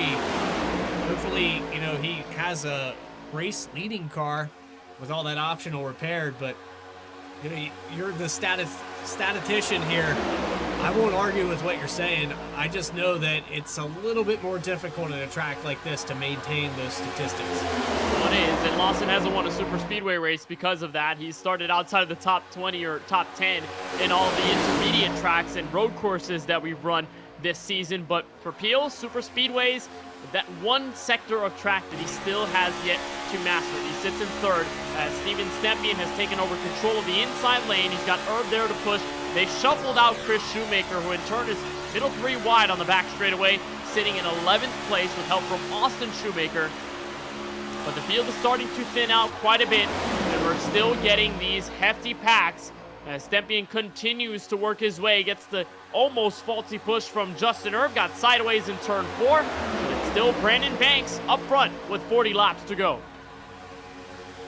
I was just checking the camera there. It looked like Stepien was making some adjustments there to the pit stop. So that tells me that they're approaching that mark. Probably within the next 10 laps, you're going to see him peel down pit road. I'm seeing a lot of turbulence, though, from these pushes. It's starting to get a lot worse than it was at the start of this race. Even squared up, Erb hit the back end just there out of the exit of turn 2, and Stepien wiggled a lot. So maybe this track's starting to get a little bit slippery. You're going to have to be more careful with where you choose to push. It's also desperation time a bit if you're Justin Erb, because you really want to get Steven Stepien to the top spot. You want to control the tempo of this race again, and the only way to do that is to give everything you've got with every push you are available to give to Steven Stepien on the inside lane. Is a beautiful look from Brandon Banks' Chevrolet. Stepien does get even back to turn 1, so Justin Erb, you know, the pushes get a little sketchy, but it's all in the effort to push that team and dropping the hammer to the front, to which after the halfway mark, they have really been together. They've never let each other go, only in specific circumstances. Here with 38 laps left in this one, we're reaching that point where guys start to think a little more about when they come down pit road and how much time they want to allot before cycling back through the traffic. Austin Peele has went really quiet though, and I haven't seen him pushing any issues. He's had plenty of opportunities to drop down in front of the 88. Even right there, just out of the exit of turn 4, he probably could have dropped down in front of that inside line. Goes back to the stats you were talking about though. I think for the 12, he just wants to survive this race. This is one of those tracks that anybody can win it, but also anybody can get thrown out of it. So you don't want to put yourself in a scenario, especially with Stepien. You know, Stepien's trying to get those points and those advantages. He's going for the win. He's going to try to lead every lap he can. He wants to be up front. Whereas Peele, he's probably not going to get any work out of the 88. Those guys are indirectly rivals at this point.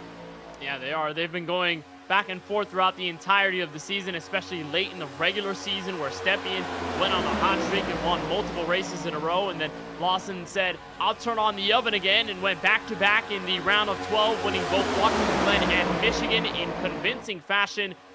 And now it's all on who can take the top spot here. We know that if a guy like Brandon Banks goes to victory lane, no one gets the golden ticket to Homestead in Miami, and they'll have to wait to Las Vegas. But if you look at the playoff running order, you've got Colin Forrester in second, Lawson Peele third, stage 1 winner, and playoff driver Curtis Kelly in fourth, Austin Reedy in fifth, and it's Stepien fighting for P6 with Justin Erb behind him.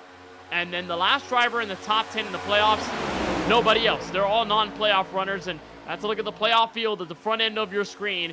Those are the spots available, those top 4, and it has changed a lot with the stage points awarded over the course of the 100 laps we've seen so far, and the 52 added on. It'll be 36 laps left to go as these guys inch closer to the pit road window in 3 laps time. So Brandon Banks is just in cruise control mode. I don't think anybody is really opposed to him leading these laps. I know that Lawson Peele wants to continue to see his teammate up there and, you know, keep 1 or 2 cars between all these fast banana guys. Keep mixing it up. Keep them on their toes. Way if they do break out, you can drop in, fall behind the 54, and keep yourself up there. So it's Banks, Forrester, Peele, Kelly, Reedy, your top 5. The battle for 6 is Stepien and Easley. But that continues to change as the inside line goes from back to front to back to front. It's been just back and forth between those guys on the top and those on the bottom. And Brandon Banks, you're right, hasn't flinched not once, even with Colin Forrester on the rear bumper. But I'm surprised a bit that Forrester hasn't ducked down in front of Stepien and trying to make a move for the race lead. He's being a little content riding in second. Maybe there's a bigger design at plan, but for Forrester, he's okay with being right behind the race leader and not doing anything else. May have had some drama around James Kunkel. He was getting caught up by traffic. Watching it here on the timing, I think he just got passed, and I saw my timing screen where he had turned red, but yeah, it was just a freight train. He's going to try to fall in line here, but unfortunate for the 45. He's going to fall even further down here, and Jesse Whittington, who has been enveloped by this front pack, he'll probably stand to gain on the 45 before we finish out this race. Unfortunate though for Jesse Whittington, he's in the spot where if a caution comes out, it's most likely going to be in this group of cars, and he's going to have to avoid it. Yeah, you're right. He's in the heap of things right now. So if anything does happen, he's got to really be careful. And the rule is on iRacing and in real life that if you are involved in the caution and you are that first car lap down, it doesn't matter if you've got the lucky dog candidacy spot. Then if you do get hit in a crash, well, then your chances at going back on the lead lap are done and dusted. Here are the first callers to pit road. It's a big group of DTH Chevrolets led by Steven Stepien with 33 laps remaining. The Dakota Curtis there. Chris Progar, the 4 of Shoemaker. This is all strategic. You know, Shoemaker definitely wants to stick with these DTH cars. His teammate in the 14 Austin Shoemaker being a lap down doesn't really benefit him. So he's got to stick with these guys, and he's going to lead them out of pit road almost here. He's going to be right behind the 88. A fantastic pit stop by Chris Shoemaker gets him second in the line, but watch turn 4, no one backs out of line, and nobody's in pit road this time by, mind you, the trio of DBR Chevrolets in Peel, Chip Easley, and Brandon Banks. They all came in later than everyone else, but now that they're separated, they may be forced on their hand. They may have to just pit with all of these other guys in their group, whether that be Fast Banana or not, because from first all the way back to sixth, it is either Fast Banana in their Toyotas or Chevrolets with Drinkin' Bros Racing. Steven Stempian and company, they will cycle out in 11th place, and they'll wait for these guys up front to make their decision, and it could come this lap. This is right where we expected it to happen. This will put everyone in the green to make it to the end of this race. 31 laps to go when they cross the stripe. Brandon Banks stays out for another lap. This tandem of cars all the way back to the 7th position rather. Bill Schoonover at the tail end of this group. Trying to hold on to the draft here. Pull back up. That'd be within this lap here. I don't think they can go much further. 32 to 35 laps. This is pushing it. Yeah, this is getting close to the window, so we know at least in the next 5 laps they will have to come down pit road. There's Jesse Whittington getting shuttered out of line by Austin Shoemaker, who will find himself right behind Chip Easley. It's the lucky dog position he's fighting for right there. Oh yeah, you're right. That is for 17th, so Shoemaker, who fell a lap down, will have the lucky dog spot should a caution come out. Wonderful move by Austin to make sure that Whittington sits behind. They're backing up, though, in the middle of this first pack, but still, none of them coming down pit road as the second pack runs all the way up high, and it is about 4 cars deep. They've lost Alex Muscarella and Chris Progar, who will get lapped by the field on the back straightaway. So could this be a poor call by the quadrant here? Not sure what happened here to Alex Muscarella. He's out on an island all by himself. Here comes Brandon Banks through 3 and 4. They're going to catch up to him. Doesn't look like they're going to go down pit road this time either. None of them are down low to pit road. They were all up high getting around the lap machine. The onboard look from the Geico Chevrolet of Brandon Banks as he continues to lead this lap. We're down to 28 laps to go. And remember, I talked about where you cycle out in the field.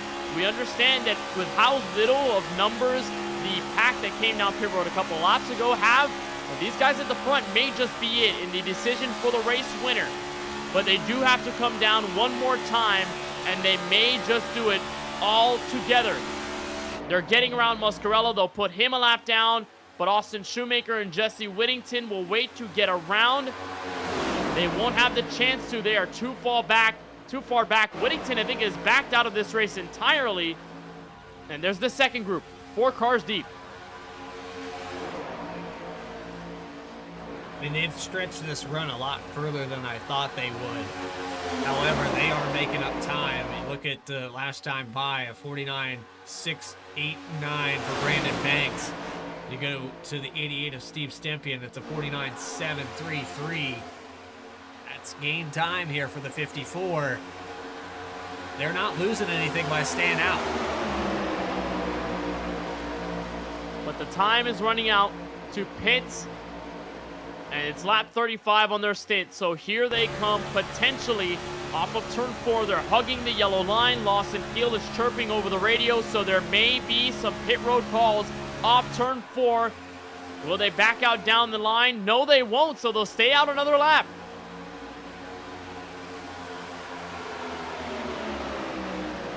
Maybe some strategy there from Lawson Peel to force the hand of these Fast Banana drivers. Maybe you hit that talk button a couple times just to see if they're paying attention. I don't know. Maybe you could fake them out into pitting away from the DBR Chevrolets. Only problem is they've let Kip Easley and Bill Schoonover sort of fall out. They're going to start to draft in, and they may pick up Alex Muscarella here, who just fell a lap down and may be able to get his lap back, sitting in 14th place. But for all of these guys, they cannot run the rest of this race on fuel only. Do they make the decision this time by? Again, they will stay out. So another lap where they've got enough fuel in the tank. I'm not sure if they had enough to save under the yellow and how much of a difference that makes, but it's surprising to see them stay out this long. It's 37 laps and counting that they're on the racetrack still. Check the fuel rails on that 54. I mean, these guys have stretched it out an additional lap from what we saw in the longest run. That's going to be another 2.66 miles around this place. I called it once. I'm going to call it again. They have to come down. They can't stretch it any further. I know they're benefiting and they're pulling ground on Stempien, but this has to come to an end eventually. Well, is that scary now for Stempien and his respective group? Do they start to worry that those up front aren't coming down pit road? Yeah, I think I'm a little bit worried. I don't think they expected it. We didn't expect it to be stretched out this far. And you're approaching 20 laps to go. They've made up probably a full second on you after these pit stops. And if they execute their stop even faster than you got on and off, that's even more ground. Stempien could be completely out of contention to even go up here and win this thing if they stay green. Well, as we watch the leaders down the back straightaway, entering 3 and 4 for what will be 165, the lap counter was looking at the lap times between the first pack and then Stempien's group, who just came down pit road several laps ago.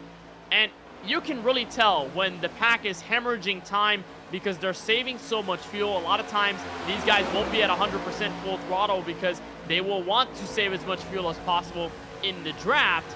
But the difference between these guys and Stempien's group is only about 2 to 3 tenths. It's not a lot. And it's not a big discrepancy for these guys up front. So that tells you that the main pack is not saving fuel. They're still going out there 100%. They have not come down pit road.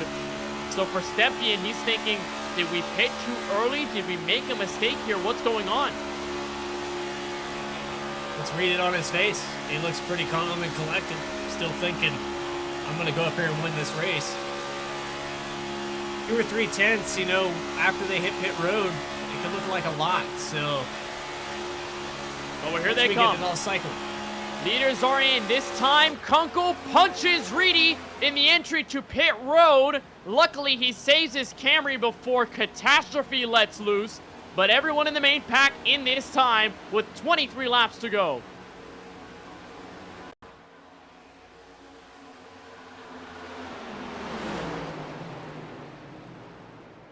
Oh what my. a send.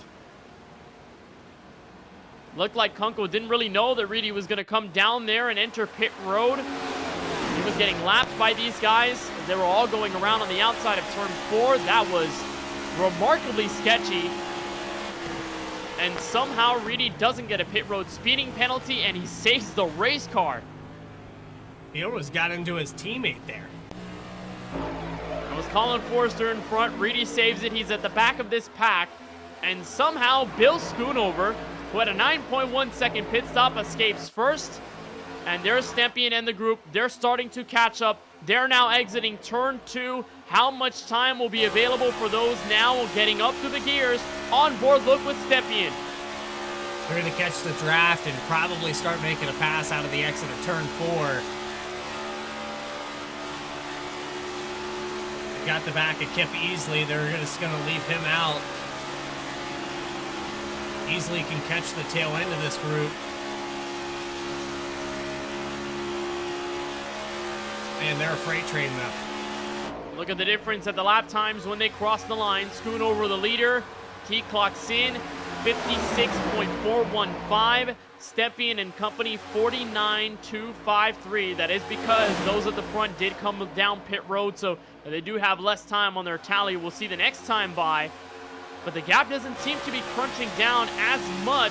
It is still coming down considerably. So this could be a proper fight for the race victory inside. 21 laps to go. Still a real long way to go in this one. Chris Shoemaker has got to stay glued to the back end of that 88 if they want any hope of catching him. There he goes again. That's exactly what he needs to do. Every chance they get a straightaway, he's got to be glued to it. Well, you'll see several times guys will be on the back bumper, give the push, and then lay back, sometimes drag the brake, just so that in the next several hundred feet, they can start getting the draft back up together, get the push from the guy behind them, and in turn, send the push to the leading car.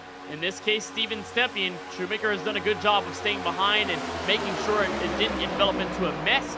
And in turn, Bill Schoonover, who led the field of these cars off of pit road in the front, and now gets a chance to lead his first laps of the night. Remember, Schoonover started this race on the outside of the front row, never got to see the spotlight since, and here he is leading the race. Good for him. I mean, you start outside the pole, you think, oh boy, he got loose there through the tri-oval, but you think when you start on the front row, you'd at least get one lap led. You didn't think it would come at the third stage in the final 30 laps of the race, but here he is. Schoonover hasn't found some great finishes over the season, but his best of 2024 was here at Talladega. That was 11th that he was able to pick up in the race back several months ago. It goes all the way back to late April where he was able to come home in that spot. His last race, Michigan, where he finished in 18th spot after starting in 23rd. We know that the super speedways are the great equalizer of any form of stock car racing. So for Schoonover, can he pick up the win as long as he stays up front? I'm sure that the heap of drivers behind do not want that to happen. They want a spot in the championship 4 locked in before Las Vegas. But it's about how aggressive they'll be, especially with the lack of cars they've got this time. And there was a checkup just now that sent Brandon Banks down to the apron. Saw the 12 get up on the back bumper, and Banks was pushing Peel to try to get Schoonover a little bit of headway, but that big checkup allows Steven Stepien. They have caught the tail end of this draft now. They are chasing the group, and they will get rid of Bill Schoonover up front. Lawson Peel takes over the race lead, and that is Steven Stepien's cue to enter stage left. Go 3 wide. Inside on Austin Reedy, 3 wide for position. Up through the middle. He's not quite clear. I don't think that worked exactly the way he planned, but it could have went a lot worse. What a move by Stepien that gets him to 6th place. And he's in striking distance. He can see the 5 in front of him now as they catch up to the lap car of Justin Winters, who is all by himself, but surely will let everyone around by. Only problem is a lack of help behind Chris Shoemaker. Justin Erb, Dakota Curtis are left hanging on the back straightaway as Stepien makes the move up high for 5th place. He can drop down in front of the 96, but he's not going to. He's going to continue to pull the draft of the 31. Going to put another split here. He's going to continue on with the 4. He has found a partner. That 4 of Shoemaker has stuck to the back bumper the whole time. And Colin Forrester, who was hanging around in 2nd for most of this latest run, he now wants the race lead. Will be locked door-to-door in turn 1 for the top spot. Forrester looking to lead his several first laps of the race. Look at the shove by Stepien off turn 2. Holding on to it. That's what you got to do. Stepien knew what he had there. Shoemaker's going to try to throw a wrench and it touches the wall. And this may be all that we have left in this fight for the race win with 16 laps to go. It has come down mostly to strategy, but a ton to the chaos. Lawson Peel and Brandon Banks, they got dropped off. They're back at 6th and 7th. And it is this line of cars, 1, 2, 3, 4, 5, 6, 7, who will decide this race as Colin Forrester leads his first laps of the night from Talladega.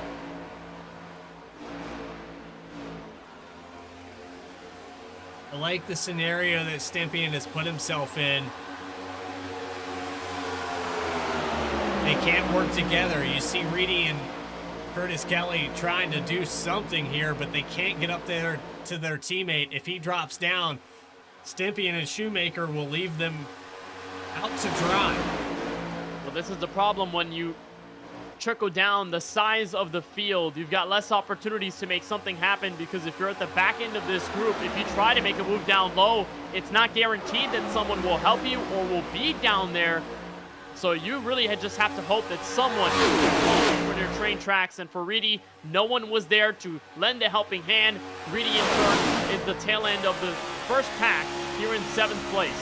Onboard look from Forrester with Stepien right on his tail. We were talking about go time here at Talladega. Maybe that was the first phase of it, but there is still a lot of racing to go with 14 laps remaining. Yeah, we haven't seen the full go time just yet. Stepien sizing up what he's going to do. Shoemaker has been a great partner, and if there's one person that's not in this top 8 that could really change the outcome of this race, it's that 4 car. He has been stellar in the draft. He's worked with everybody, but I think right here with the Budweiser 88, he has found the perfect partner. And Stepien's going to make sure that that 31 cannot get connected with the 71 or the 96. That is part of the plan here.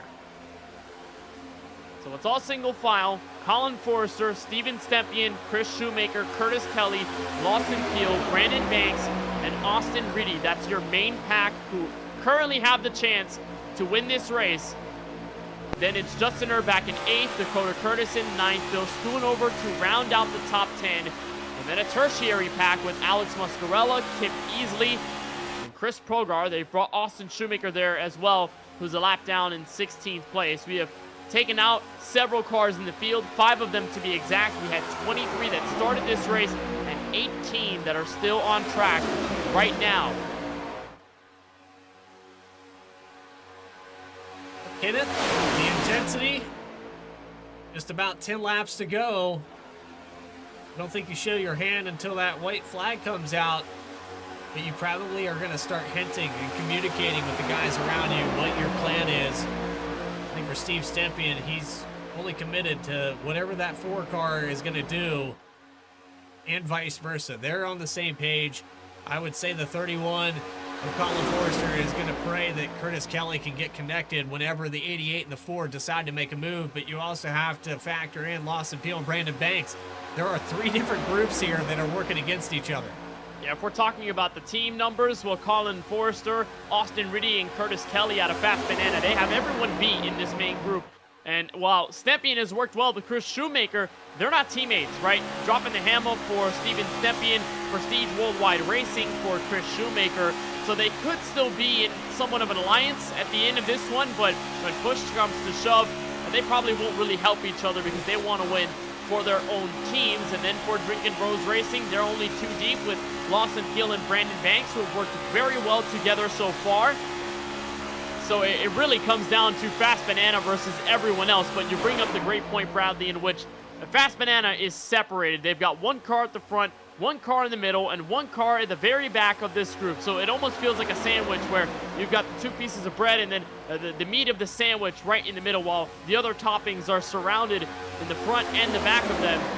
But it's all on how they can get together. And I'd say in the positions you are, Bradley, it's so tough again to make a move, have someone go with you, and find Colin Forrester without him dropping out of the race lead. You said it's sandwich, but I think Colin Forrester would prefer this to be a taco. I think he's going to lead this all the way around, though. And this is going to fall based off of how early do you make your move. You've got the 88 and the 4, like you said, not teammates, but have worked well together. They're going to make the first move. They stand to gain the most. If they step out of line too early, the 71 of Curtis Kelly goes up there and gives a shove. They can draft their way back very easily. This car is so momentum-based, and if you get a car out in front of you, it is so easy to get that 5-6 mile per hour that you need just before that start-finish line to, just edge it out. So 7 cars, everyone's going to fan out. It's going to be every man for himself, I think, at some point in the last 2 or 3 laps. Well, it's just whether if Fast Banana Racing are willing to make that risk, because if they drop out of the race lead, there's no guarantee that they can get those spots back. So Forrester would be okay with running in the race lead for now, knowing he's in the hot seat, knowing that everyone wants his spot. He can be okay. Rest assured that he doesn't drop out of the pack. You know, one simple mistake can take you out of the draft entirely and lose any opportunity of getting to the line first. So it's Forster continuing to lead this one. Will approach the line for 8 laps to go. And there are several very hungry drivers in this first pack. Your race leader hasn't won an event in this Sunoco Cup Series since race 2 at Las Vegas. Chris Shoemaker hasn't won a race in a really long time in this series. Brandon Banks hasn't won since last season at Dover. And the man who's making the moves down low, Austin Reedy, hasn't won a race at all in 2024. He tried to move underneath 3 wide again and just could not make it happen. Unsuccessful, and he'll try again. Maybe trying to experiment a little bit with how much of a run he can gain. He's probably talking to Curtis Kelly right now. Let me get a little bit of a lag back. Let me try this run. You can see he's keeping a couple car lengths behind of the 12. That might be by design. I think he's sizing up here to connect with the 71. You know, they may just drop down and make a move happen, but, you know, anyone else could do that too, right? Brandon Banks, Lawson Peel, if they see Curtis Kelly come down, they say, well, that's my entryway to the top 3. They'll follow suit, and then it'll just be the same situation to which Austin Reedy is mired back in traffic and cannot link up together with his teammate. And do you believe here, Bradley, that in the situation that Stempien and Shoemaker are in that secondary part of this pack with Brandon Banks and Lawson Peel, with all of them working as well as they have together, are they more dangerous than the trio of Fast Banana and the late going? I don't know. They might get carried away thinking about winning this race, and it could be one of those, did that happen? I don't know. You're going to be in a spot here where when you make your offensive move, it turns into a defensive strategy to prevent somebody from getting away with something that you didn't predict. So you're running through these scenarios at 100 miles an hour in your brain and 190 on the racetrack. It's so easy to imagine it, but you have to stay focused. You have to see everything, predict the moves, and now you're going to predict your future here. You're going to go with what your gut tells you. It's so hard as a driver to be in that situation and not think about it and just execute. It's an incredibly tough decision whether you've got 40 cars in a singular pack or 7 like we've got right now, single file. 3rd place, Chris Shoemaker has somewhat backed out. I'm not sure if this is the purposeful attempt to gain a big run on the straightaways and get some help from Kelly and company, but he's giving a lot of space to Steven Stempien and Colin Forster, the race leader, and the same can be said for Drinking Bros Racing with Austin Reedy at their tail. They're giving a lot of space and possibly the attempt to get the big run. There they go. They unleashed a run down low. That's Brandon Banks and Lawson Peel inside on Curtis Kelly. They'll look for more. 3rd place up next. So now you see the 4 go back to the back bumper of Stempien. They're going to try to break this run. They get ran out of steam, and it looks like Banks and Peel are going to fall back to the tail end of this group. Oh, do they regret this decision now that so. Fast Banana is nose to tail there with Curtis Kelly and Austin Reedy sitting 4th and 5th? I think they're going to regret that. Start putting these guys nose to tail that are teammates. There's only one chain link left. And they're only separated by 2 cars that technically aren't teammates and don't have a Discord to communicate with each other right now. Well, you're teetering on the edge of that big red button, and to press it in the final 5 laps, it'll be 4 laps to go from Talladega this time by. And boy, has this race changed drastically from what we've seen over the first 2 stages where, you know, strategy did play a role, but everyone caught back up to each other, and we had a sizable pack before a crash would ensue the caution. This time, it's only 7 cars that are in the running for the race win. If a caution does not fly in the next 3 laps time, Brandon Banks and Lawson Peel in another attempt to make a move happen down low. They have a little bit of a better effort this time down this Alabama gang super stretch, but no match for the numbers up top. Banks and Peel fail again to get underneath. think they need the outside for this to work. I don't think it works on the bottom because of that side force. It seems like any car on the outside just pulls you back. Maybe if they drop all the way to the bottom to get away from some of that, they can make it work. But yeah, I don't think these guys on the outside are going to let that happen anyway. Well, here we go. 3 laps to go. From Talladega, no moves from the top 3. As Drinking Bros Racing tries again. They've been adamant at getting to the front. They'll get a better entry into 1 and 2. They may have a shot at Colin Forster off turn 2. They do. Brandon Banks to the race lead. I hate being right sometimes, but that worked a lot better, going all the way to the bottom and getting away from the side draft. It almost works again, but they go back up down the backstretch. You're going to have to stay committed down low the whole time. And Hill will fall back, so that'll lose Brandon Banks a bit more momentum, and the top side will reign once again. Colin Forster keeping a keen eye on his mirror to see if anyone makes a last-ditch effort move, but nothing to come up yet. 2 laps to go this time by. So you tried it once. You went back to the drawing board. 3rd time's the charm maybe here, Kenneth. Well, I don't know if you want to be in Colin Forster's position. It's so nerve-wracking when anybody behind you can make the move, and you're at the mercy of them drafting in a pack and getting away from you. But the good news is that since Kelly and Reedy are nose to tail in P4 and P5, if Stepien and Shoemaker make a move happen down low, Forster can have his teammates on his back, giving him support. Drinking Bros Racing will fall out of the fight as they approach the white flag. Curtis Kelly and Chris Shoemaker are thinking about it. White flag in the air, and this race is official from Talladega Superspeedway. Where do you go? Where do you block? The 31, he's going to have his work cut out for him here on this final lap. He can't afford to make a mistake here. Big push from Stepien. There goes DVR on the inside. Chris Shoemaker says, I want a piece of that. They'll arise out of turn 4. Will the block be sent down the super stretch? It is a yes. Stepien and Forster down low. They'll make the block. Shoemaker forces the nose inside. Will Stepien be taken out of a chance to win at Talladega? Chris Shoemaker and Brandon Banks nose to tail as Colin Forster leads it out of 4. Shoemaker ducks underneath. Banks trying something at the last ditch second, but Colin Forster, first win of the season since Las Vegas at 41 thousandths of a second.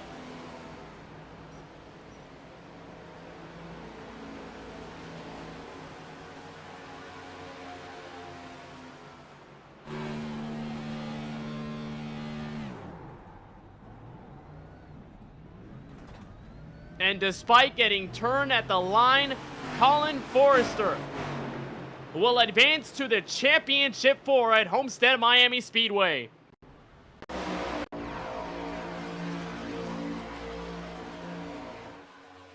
And here's the final lap to show it.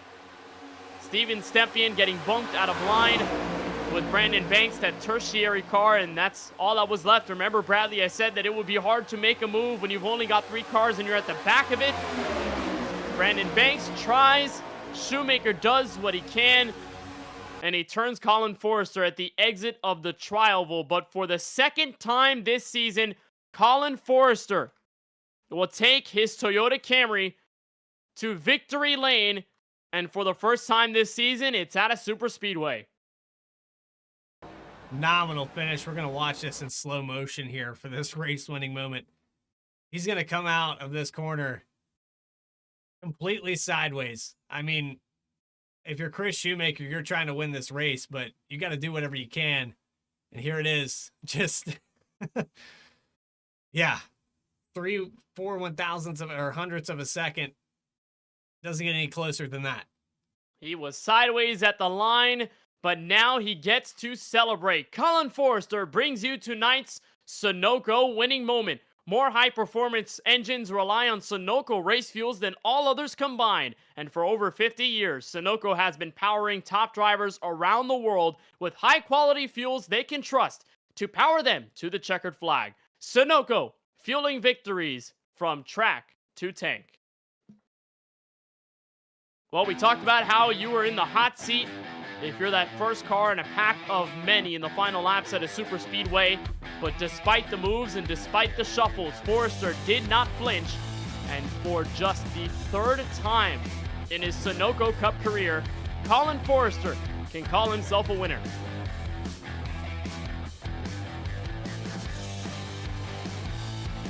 It's a wild finish from Talladega that lended itself to some strategy along the way. We've got a lot of post-race coverage to bring you in this first race of the round of 8. Don't go anywhere. We've got more on the other side. You're watching coverage of the Sunoco Cup Series playoffs live on VSPEED.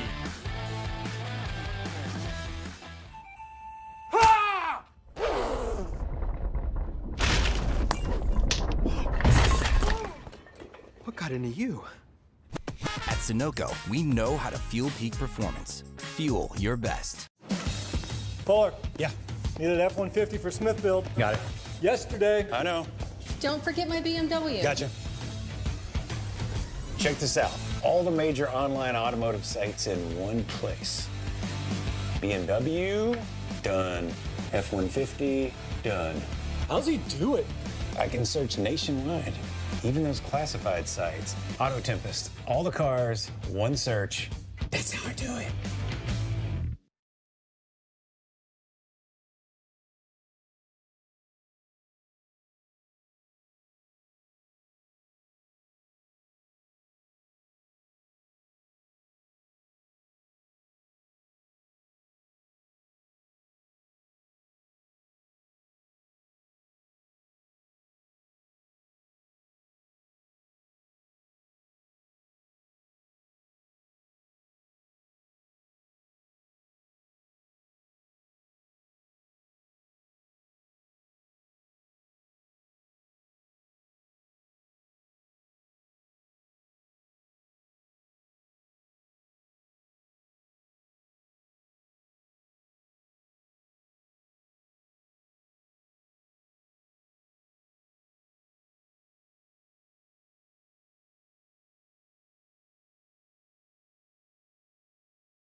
There's only one fuel that can drive the performance you demand from your car.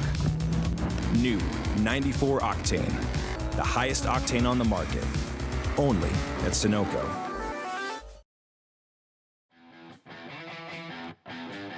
Welcome back to the Talladega Superspeedway, where strategy took control.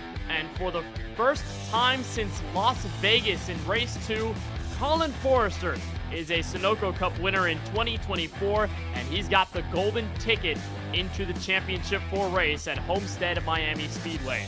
Let's get a look at the unofficial race results from Talladega, Alabama. Over 3 cautions in this race. 2 of them were for stages. One of them was for on-track action. Very clean and strategic super speedway affair, and Colin Forrester survives over Austin Shoemaker to take the win. Shoemaker with one of the best finishes we've seen him have all year long.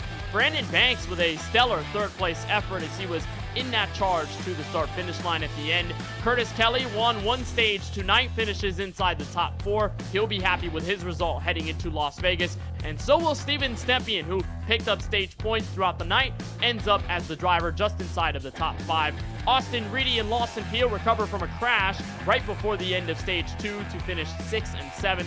Justin Erb, playoff driver, will come home in 8th. Dakota Curtis having one of his best finishes of the season in 9th, and Bill Schoonover, who started this race on the outside of the front row, caps off tonight's top 10. 49 lead changes, Kenneth. That's insane. We almost hit half of that 100 mark there. Alex Muscarella is going to finish in 11th. Not the day that he probably wanted. Led some laps. Was up front there in the second stage. Unfortunate there out of the top 10. Kip Easley also up front. I mean, you could say that about pretty much anybody here, 11th through 20th. Had led some laps at some point. Chris Progar, 13th. Garrett Brown in the 14th position. Alex Huffman, man, tough break for him. He's going to finish 15th. Austin Shoemaker, James Kunkel, Justin Winters, Jesse Whittington. All these cars from 16th on down, more than a lap or more down. And then it goes to Richard Swavely. Tough break for him. The 32 will finish 62 laps down in 20th. Back in 21st is Dustin Reeves, who struggled most of this race. Same for Chuck Feltz.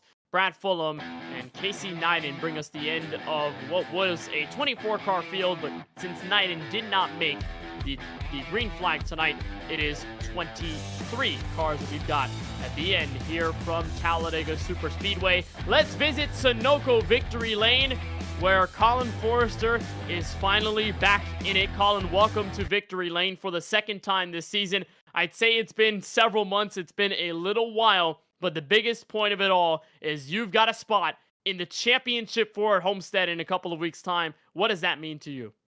Definitely means a lot, especially with it being a fixed week at Homestead. Definitely gonna run a lot of that since I know I'm locked in. Don't have to worry about Vegas anymore.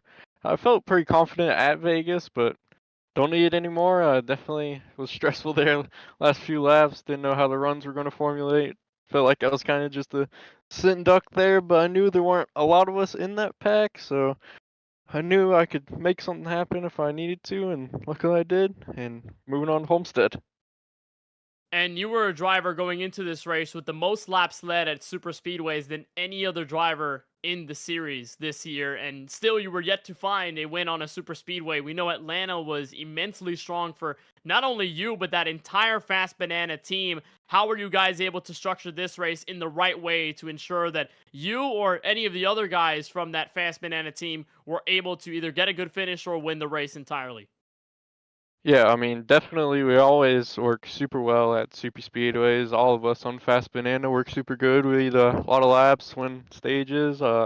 We just run super well as a team. We played the strategy right there with us only having like 7 cars in that pack, and all 3 of us were being it. So definitely had the numbers there team-wise and worked out immensely for us. But yeah, we just work super great as a team. We're all super familiar with each other and how we drive, just running other leagues with each other. So it's almost like perfect combo, just us, and definitely worked out there. Turns out didn't really need them for the push, but I know they would have gave it to me if I needed it. Well, you stay up front in the final stint despite all of the strategy, and you get this victory from Talladega. Now there's only one mission left. We know Las Vegas is a track that you were really good at this season, where you won earlier in the campaign. You can go 2 in a row there, and you can also try to go for the championship once again at Homestead in Miami. What do you try and prioritize here in the next several weeks as you fight for another Sunoco Cup championship? Definitely prioritizing the AFIX this week. Probably gonna run a couple NISs. I don't really care about Vegas anymore. I mean, obviously it'd be great to go back to back there, but it's not my main priority anymore. I'm locked into the championship 4, and that's my priority. Trying to go out and win championship in the final season and trying to end it off on a high note. I know last season almost got there, just a little bit more needed, but this year, hopefully one step closer. Well, you are locked into the championship 4, and I'd say that has a nice ring to it. Colin, congratulations on making it to the final round, winning here at Talladega. But before we let you go, anybody in particular that you want to thank for tonight's race? Definitely teammates at Fast Banana. I know White unfortunately couldn't be here tonight, but Curtis and Austin, we all ran super great race. I know we have the team points lead, and I expect us to have it again going into Vegas. And Vegas is a super good track for us. Hopefully we can keep it there too and win team championship for the year. But as well, thank you to you guys for doing the broadcast. I know you do a fantastic job every week, especially just cameras, voices. I'm sure that race got a little boring there towards the end, but I'm sure you all still did a great job. As well as thank you to everyone in the league for having me. Look forward to these races every other week, unless it's like the playoffs back to back. But yeah, just thank you to everyone for having me, and I appreciate it. Well, Colin, we appreciate the time. Congratulations on the victory. Welcome to the championship 4. It's good to have you in that place, and you're going to be there first above everyone else, and you'll get to see who joins you in 1 week time at Las Vegas. Congratulations, and we'll see you at Las Vegas next Sunday. All right, thank you, Kenneth. Colin Forrester, for just the 3rd time in his career and 2nd time this season, is a Sunoco Cup winner. Sounds very good, but Bradley Cooper, the other end of it, Chris Shoemaker, who, wow, he gets a remarkable finish from Talladega, just a bit short.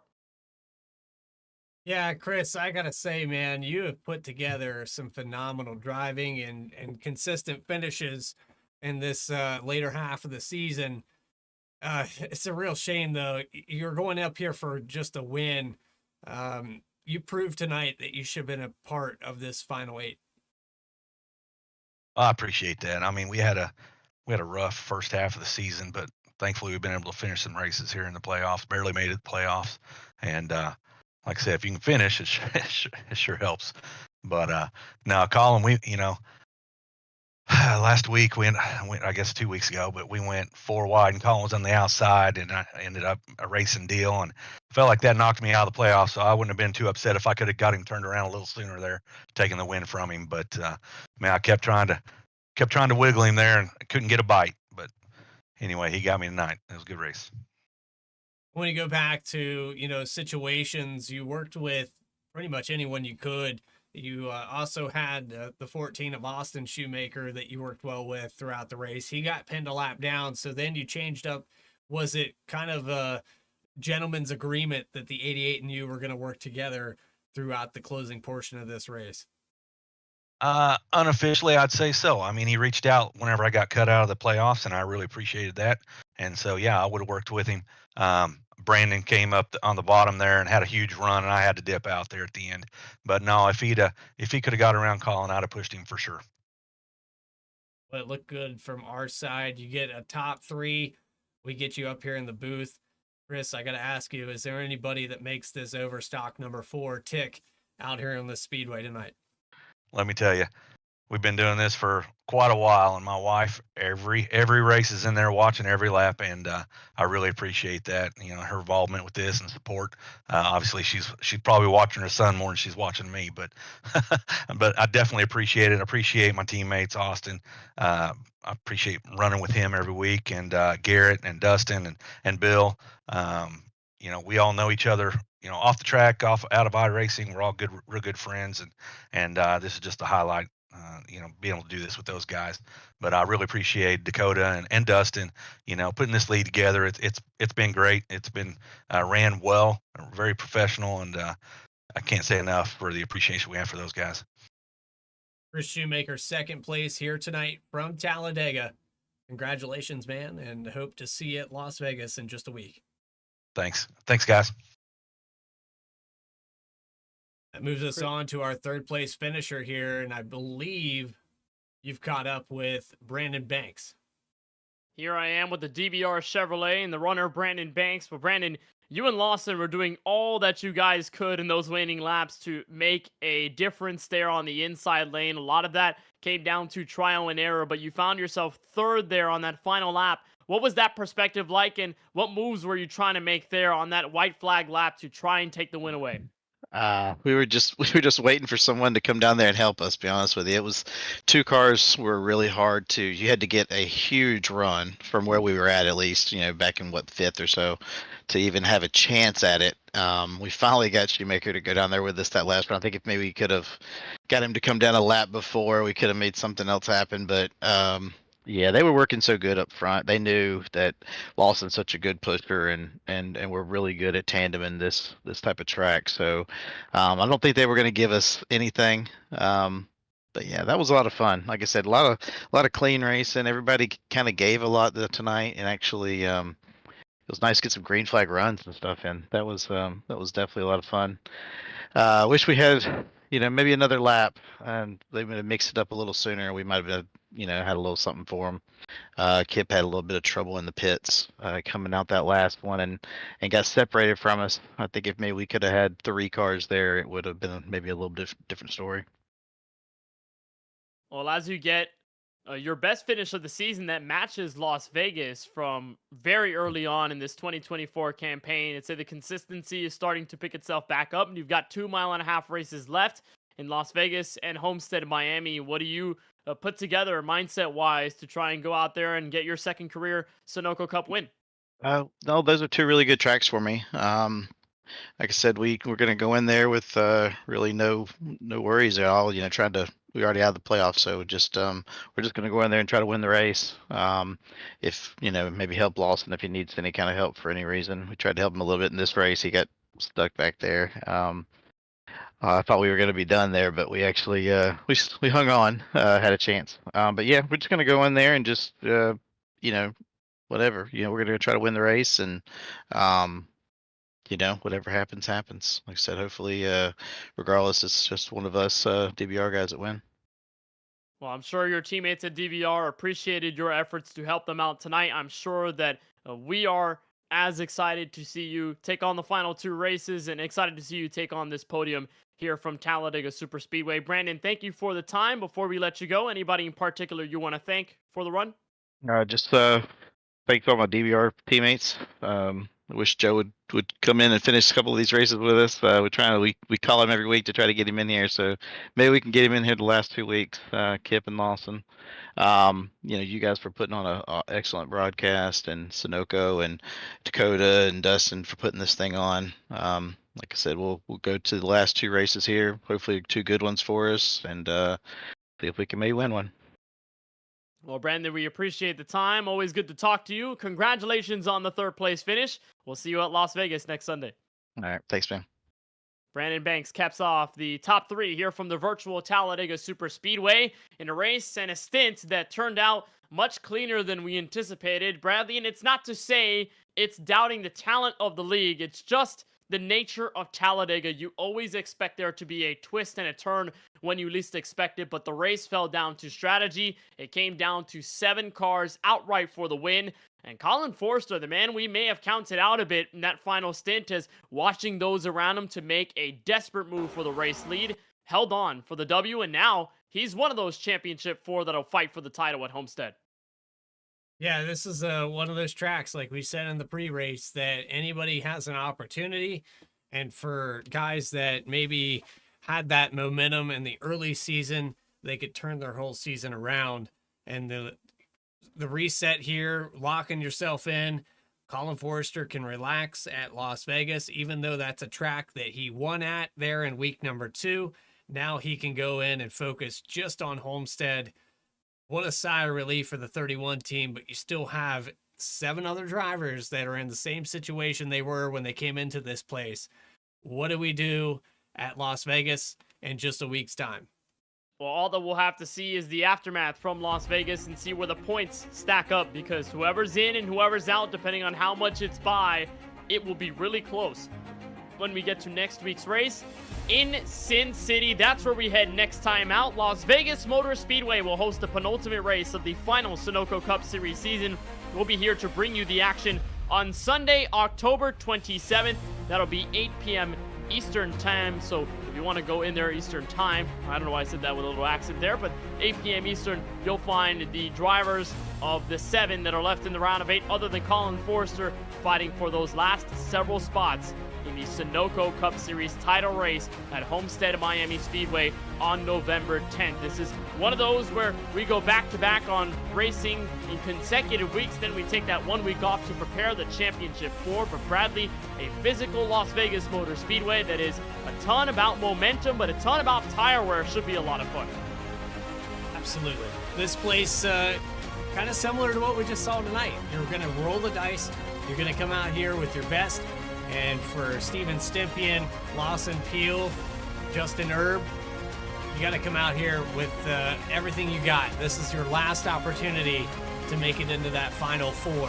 I couldn't think of a better place to host a race to put this playoff final up for grabs.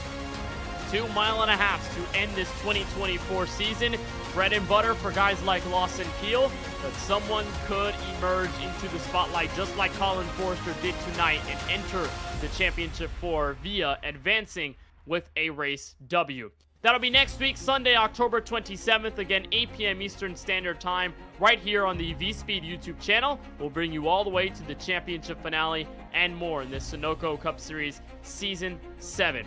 That'll do it for us here from VSPEED and from Talladega. For Dakota Curtis and the entire admin team at the Sunoco Cup Series for making this campaign go on smoothly. For Adam Baker and all his hard work at VSPEED, and for our crew on the broadcast tonight, for my colleague in the booth, Bradley Cooper, I'm Kenneth Bueno waving so long from Talladega Superspeedway. Congratulations to Colin Forrester on his 3rd career Sunoco Cup win. We'll see you at Las Vegas to decide the championship 4 that'll race for a title.